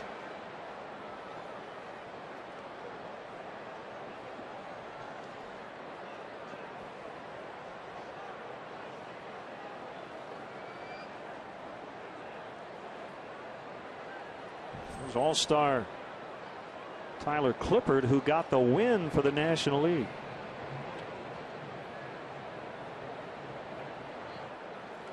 Three pitches to get 1 out, and he gave up a hit.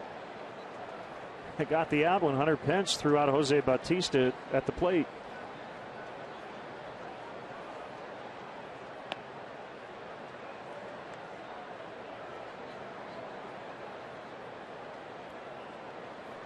And we want to welcome those viewers watching on Comcast Sportsnet Plus as the White Sox beat the Orioles 4-3 tonight.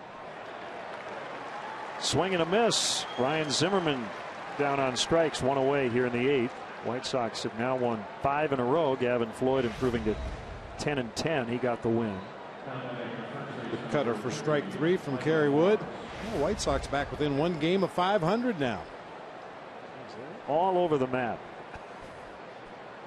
Like they were dead in the water last week. Then they went into Minnesota and swept the Twins. They've won the first 2 in Baltimore. Morris with a go-ahead home run, a deep drive to center over the batter's eye in the 6th inning.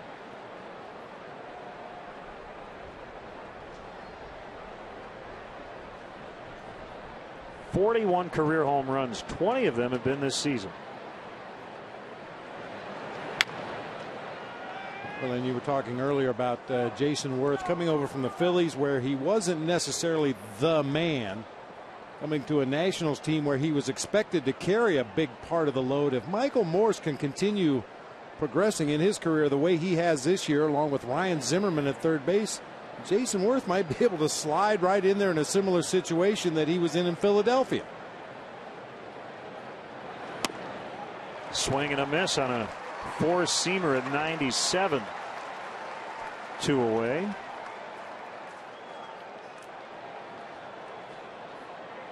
Boy, nice rhythm for Woody tonight out there on the mound. He's been able to drive that cutter to the outside corner, elevate that 4-seam fastball. A little extra giddy up tonight, feeling strong.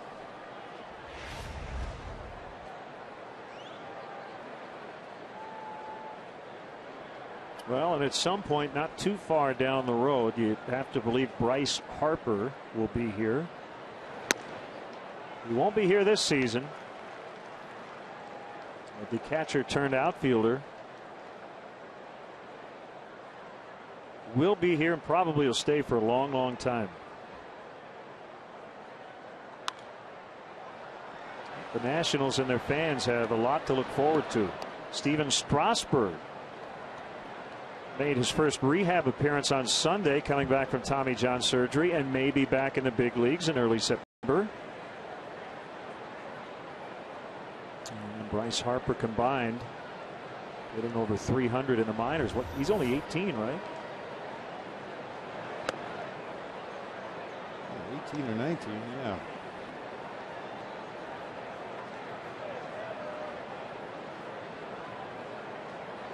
He was drafted when he was 17. Yeah.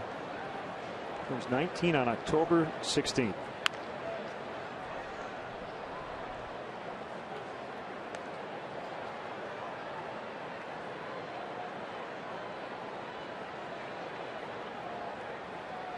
Former Cub Bo Porter, the third base coach, with all these power hitting righties.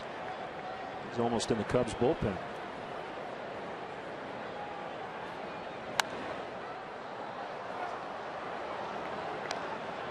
The Nationals closer, Drew Storen, he's just 24 years old. They've got the nucleus of a really good looking young team for years to come.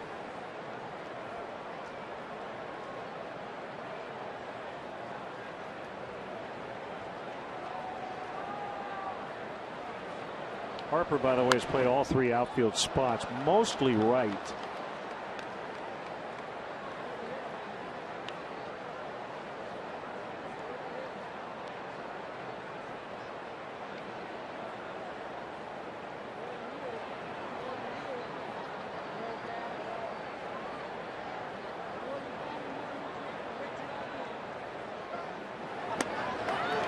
Got it.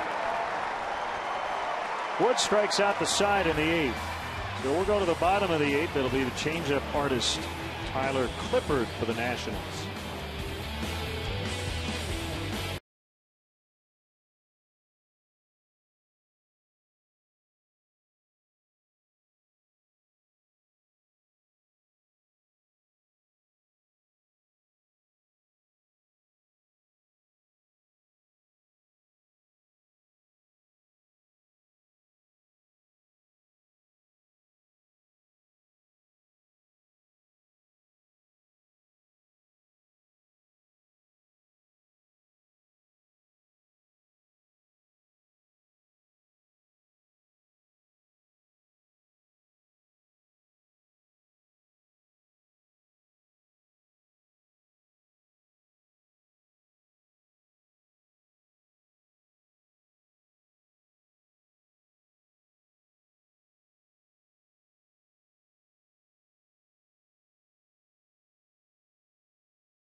$1.89.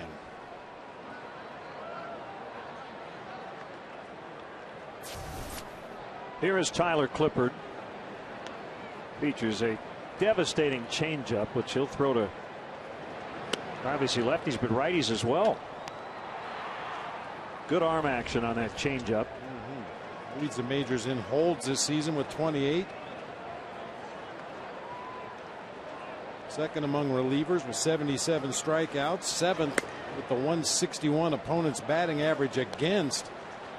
Good duo at the end of the game for the Nationals when they have a lead. Tyler Clippard and Drew Storen. Yeah, you mentioned the hold stat, which some people like. It can be a little tricky at times. I don't have the exact definition, but essentially you come in to the game in a save situation with the lead, and you leave the game with the lead. you get a hold. It's kind of the setup man version of the save. ERA can be slightly deceiving considering inherited runners. You do have the inherited runner stat. How many you inherit, how many you strand. You have the first batter efficiency.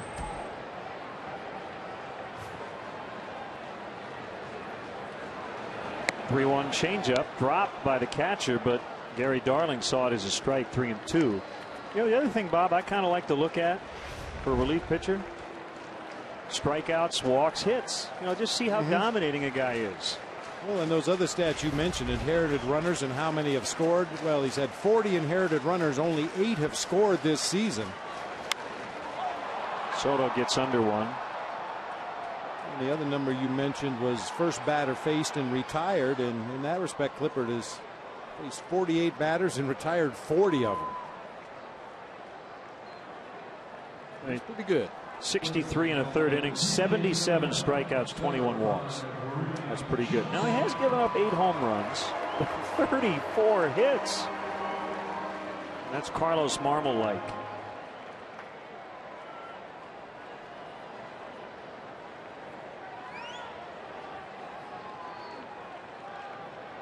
You can succeed as a short reliever, as a sinker baller, a guy who gives up ground balls, but by and large, the most successful and most dominating short relievers, setup men and closers, are guys who miss bats. They don't even give the opposition a chance to put the ball in play.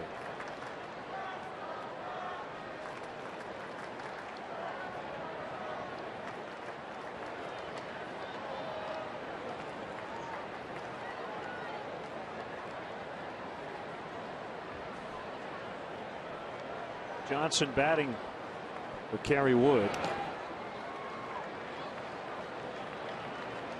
I don't know if I've ever asked you who the best closer you ever faced. Most dominating. You faced some Hall of Fame caliber guys.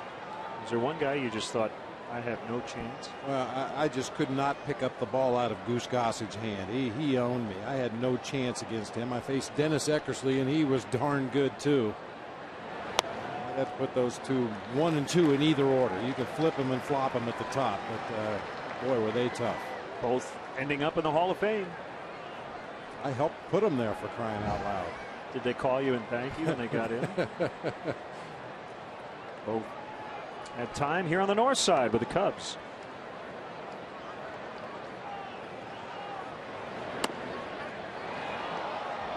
Three and one. When you really think about it, there aren't too many closers that guys look forward to facing. There's a reason they're out there at the end of the ball game to nail down a victory.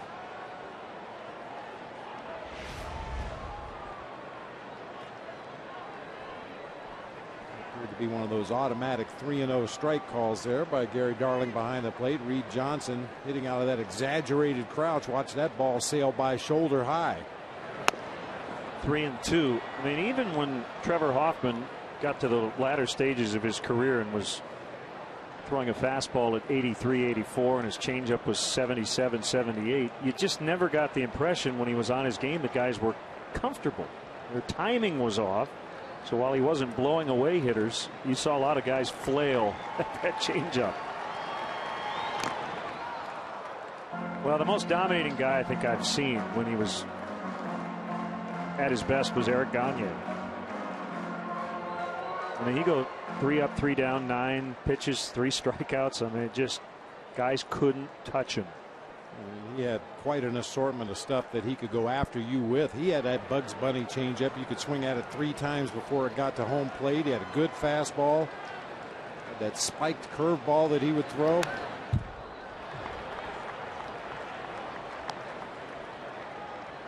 There's been a bunch of good ones.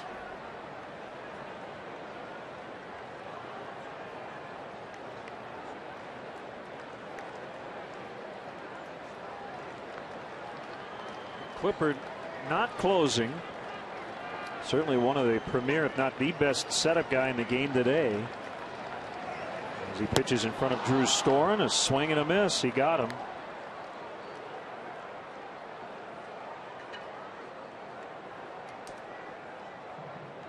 Join Vineline, the official magazine of the Chicago Cubs, is celebrating its 25th anniversary here in 2011 with the backstage pass to how the Cubs live and play on the field as well as off. Subscriptions start at just $29.95. For more info and to order, visit Cubs.com/Vineline.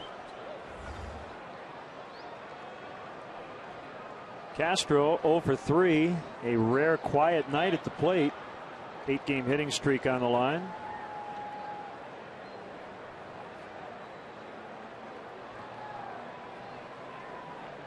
I would say as quiet a night as the Cubs have had in a long time against Chien-Ming Wang. They didn't get their first hit until the 6th inning. That was an infield hit off the bat of Tony Campana. Ping-ponged around the right side of the infield off the glove of Michael Morse to Danny Espinosa at second. He threw to Wong covering first, but too late to get Campana. That ball hit very well. Ankiel back on the warning track. Gone! Hit streak, run streak, both alive as Castro puts the Cubs on the board.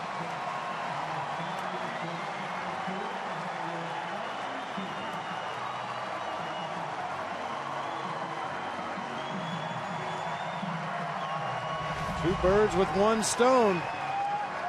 Tyler Clippard with a challenge fastball low and out over the plate. Our HP touchpad home run replay. Starlin Castro continues to flex his muscles, show a little more power, pick his spots to drive the ball, and sent that one just to the right of straightaway center field.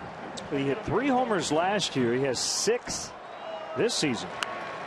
Darwin Barney didn't mean to, and it'll be an easy play for Clippard. For Castro, 3 of his 6 home runs hit in the month of August. Back since the 3rd of August. So the last 7 days he's hit 3 home runs. It's 3-1 to the ninth.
(3-1) Washington as we hit the 9th inning.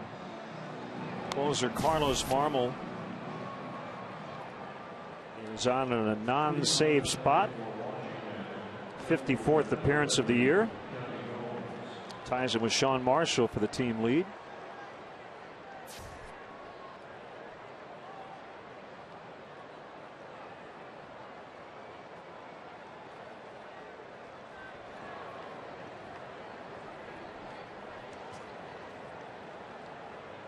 Big night for Johnny Gomes, a double and a 2-run homer, 2 for 3.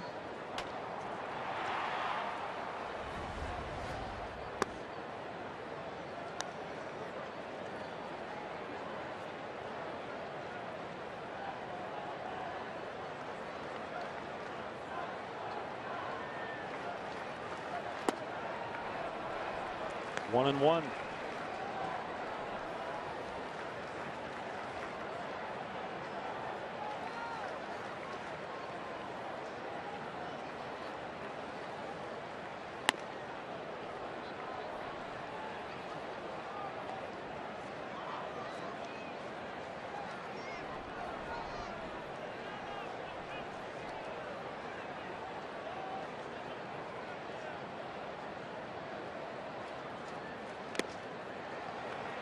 foul tip to make it 2-2.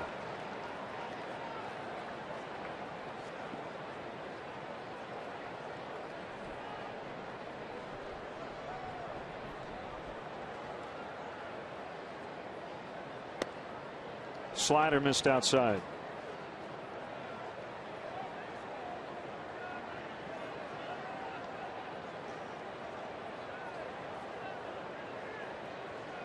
Desmond on deck.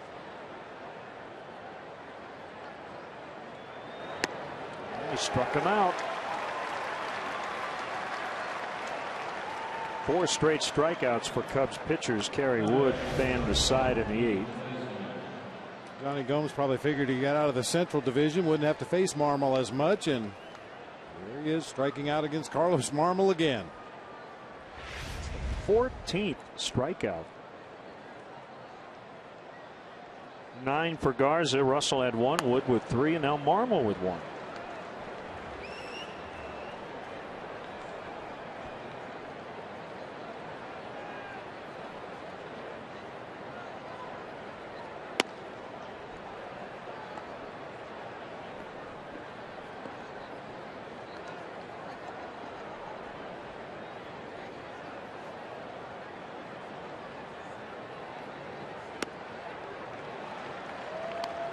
Carlos working with a pretty quick pace tonight.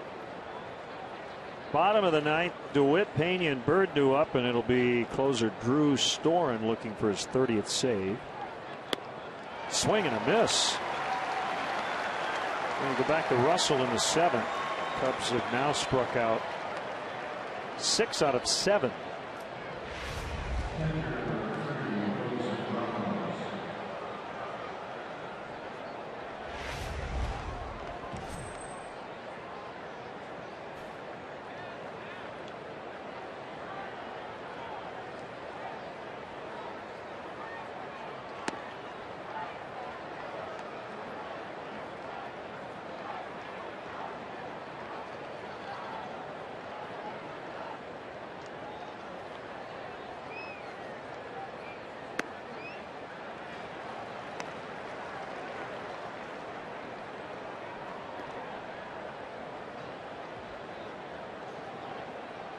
Cubs were originally going to face Tommy Hanson on Friday night in Atlanta, but he is not going to make that start. It'll be left-hander Mike Minor instead. Hanson's going to have his right shoulder looked at. He had a great first half. He's been pretty bad in the second half. A little bit of a break for the Cubs coming up this weekend. First things first, though, they trail by 2 as we hit the bottom of the 9th.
Cup game against Jordan Zimmerman and the Nationals. Chevy Cubs pregame live will kick off the festivities at 12:30. We'll hit the air at 1 from the ballpark. Don't miss the Cubs and the Nationals Thursday at 12:30, only on your home for Cubs baseball, Comcast Sportsnet, fans' best friend. There's right-hander Drew Storen, who's saved 29 out of 33.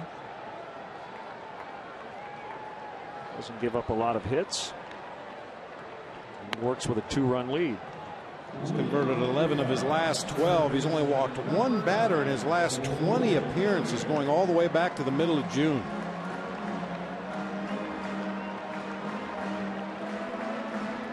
She named that bear Bob. She's hoping Bob will bring her good luck tonight. I hope so. Cubs. Getting a leadoff man on here. Storen was the 10th overall pick out of Stanford in the first round of the 09 draft from Brownsburg, Indiana. 1 ball, no strikes. He's kind of the anti-Bronson Arroyo with his delivery. We talked about Bronson Arroyo from the Reds, and that stiff front leg that he lifts high over his head. Drew Storen just kind of pulls his toe back towards his knee and slides towards home plate and delivers the ball.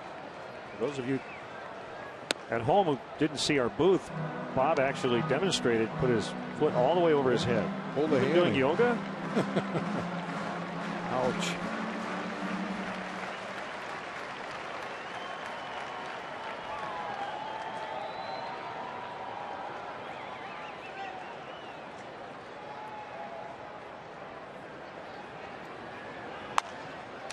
Broken bat pop up behind second. And it's Desmond for the out.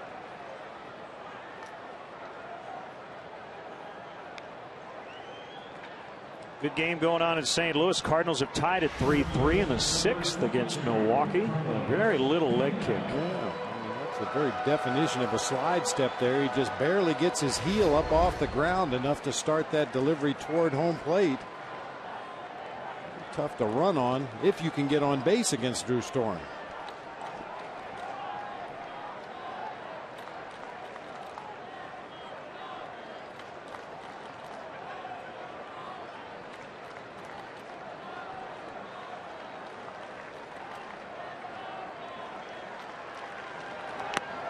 Pena foul tips.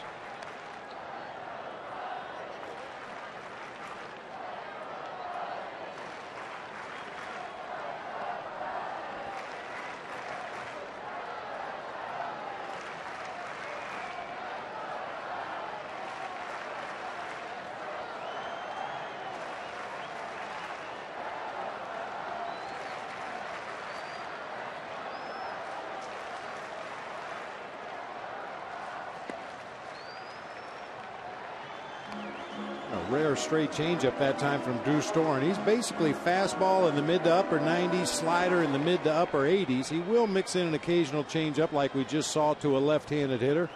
And he has thrown some curveballs in the past, but basically just a 2-pitch guy coming in and out of that pen.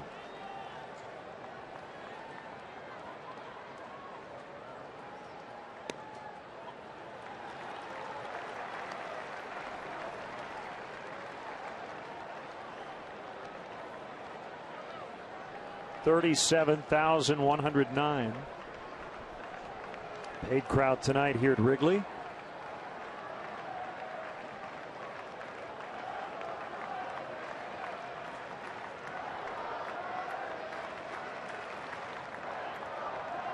And the 2-1. Bell-tie fastball to make it 2-2.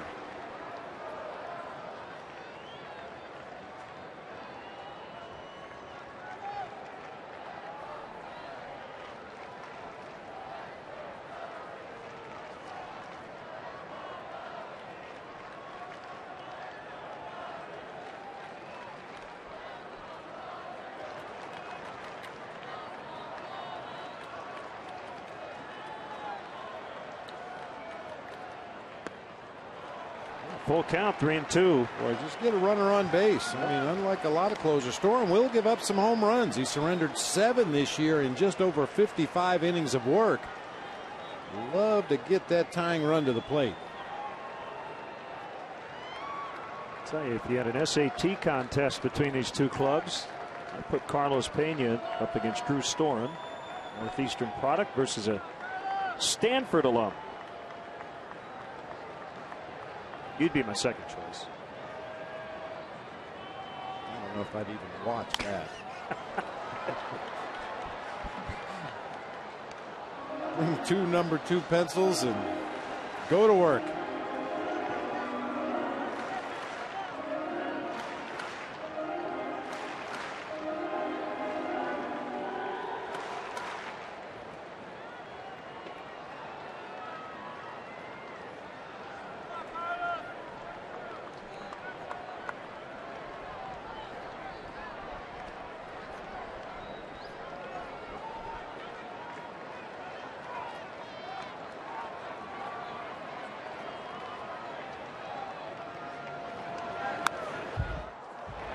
Just said SAT and I broke out in a sweat. You know it is that time again. Back to school. Yes, indeed. SKUL. School.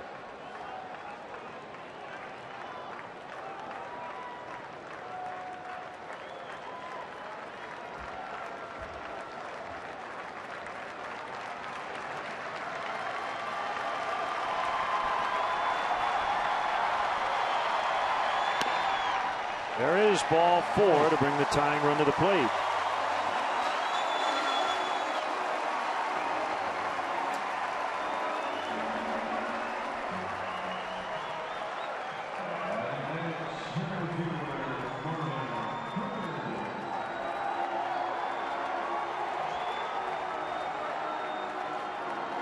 Very small sample size, but Marlon Byrd 2 for 3 lifetime against the Nationals closer Drew Storen.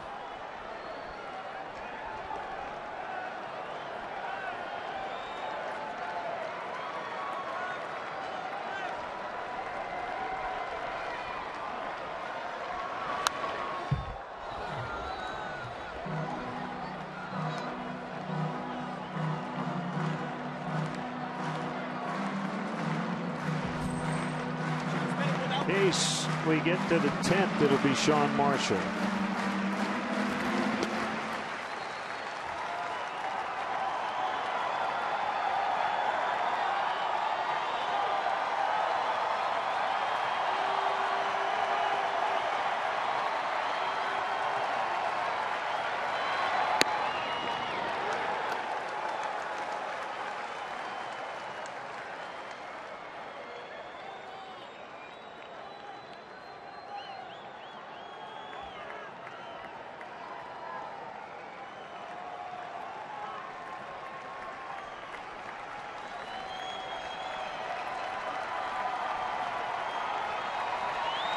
One pitch on the way, a late swing by Byrd. That ball rocketed into the visiting dugout.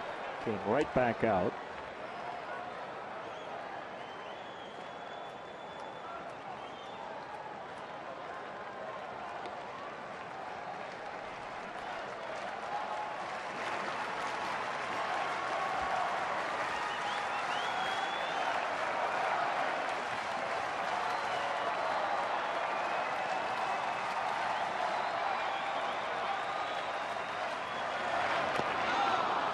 Struck him out. Trying to chase a slider. 2 down. Storen has that combination of pitches, that explosive fastball, as I mentioned, in the mid to upper 90s, and then just an ankle-biting slider right there to Marlon Byrd. He was well tardy on the fastball before, fouled it into the first base dugout, figured he needed to turn it up a notch, and then Storen dropped the slider on him for strike 3.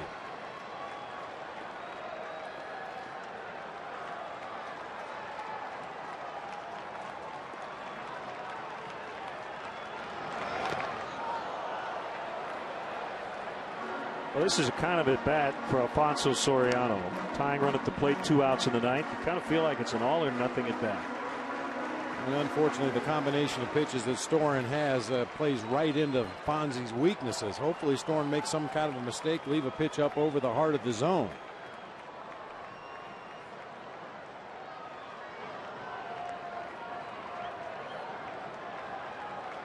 Morris playing behind Pena at first. His run doesn't matter. Fastball just missed. 1-1.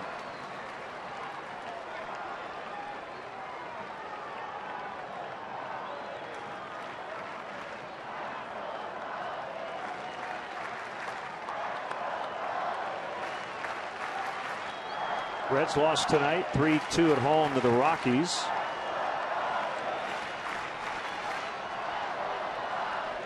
One, now 1-2. The Reds continue to struggle. Esmail Rogers over Dontrell Willis. Pirates snapped their 10-game losing streak last night with a win at San Francisco.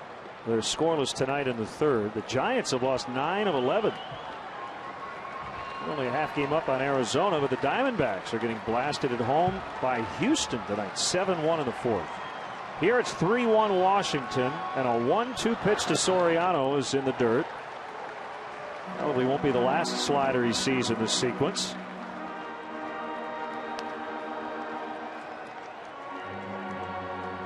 John Buck just hit a 3-run homer to tie the Braves. Atlanta and Florida 3-3. They're in the 8th.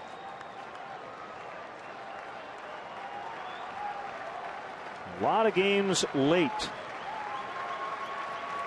Cubs down to their final strike.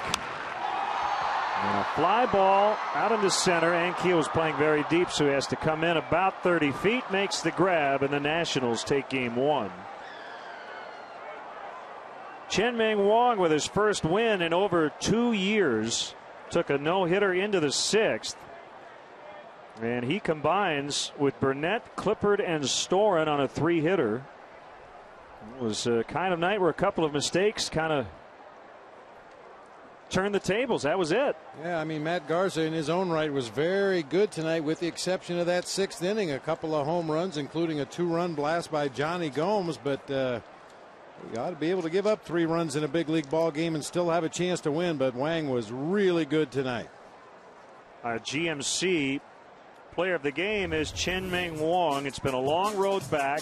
3rd start after missing 2 years following shoulder surgery. 6 innings to get the win. So that will wrap up our game coverage. Stay tuned for Coors Light post-game live. Once again, your final score tonight: the Nationals 3, the Cubs 1. Our next Cubs telecast here on CSN, not scheduled, but remember, Thursday, the makeup game against the Nationals, 12:30 for pregame live. Bob and I hit the air at 1. First pitch at 1:20. In-game scoring provided by ScorePad. And now for Bob and our entire CSN crew, this is Len Casper sending it over to Mark and Sarah in our downtown Chicago CSN studios.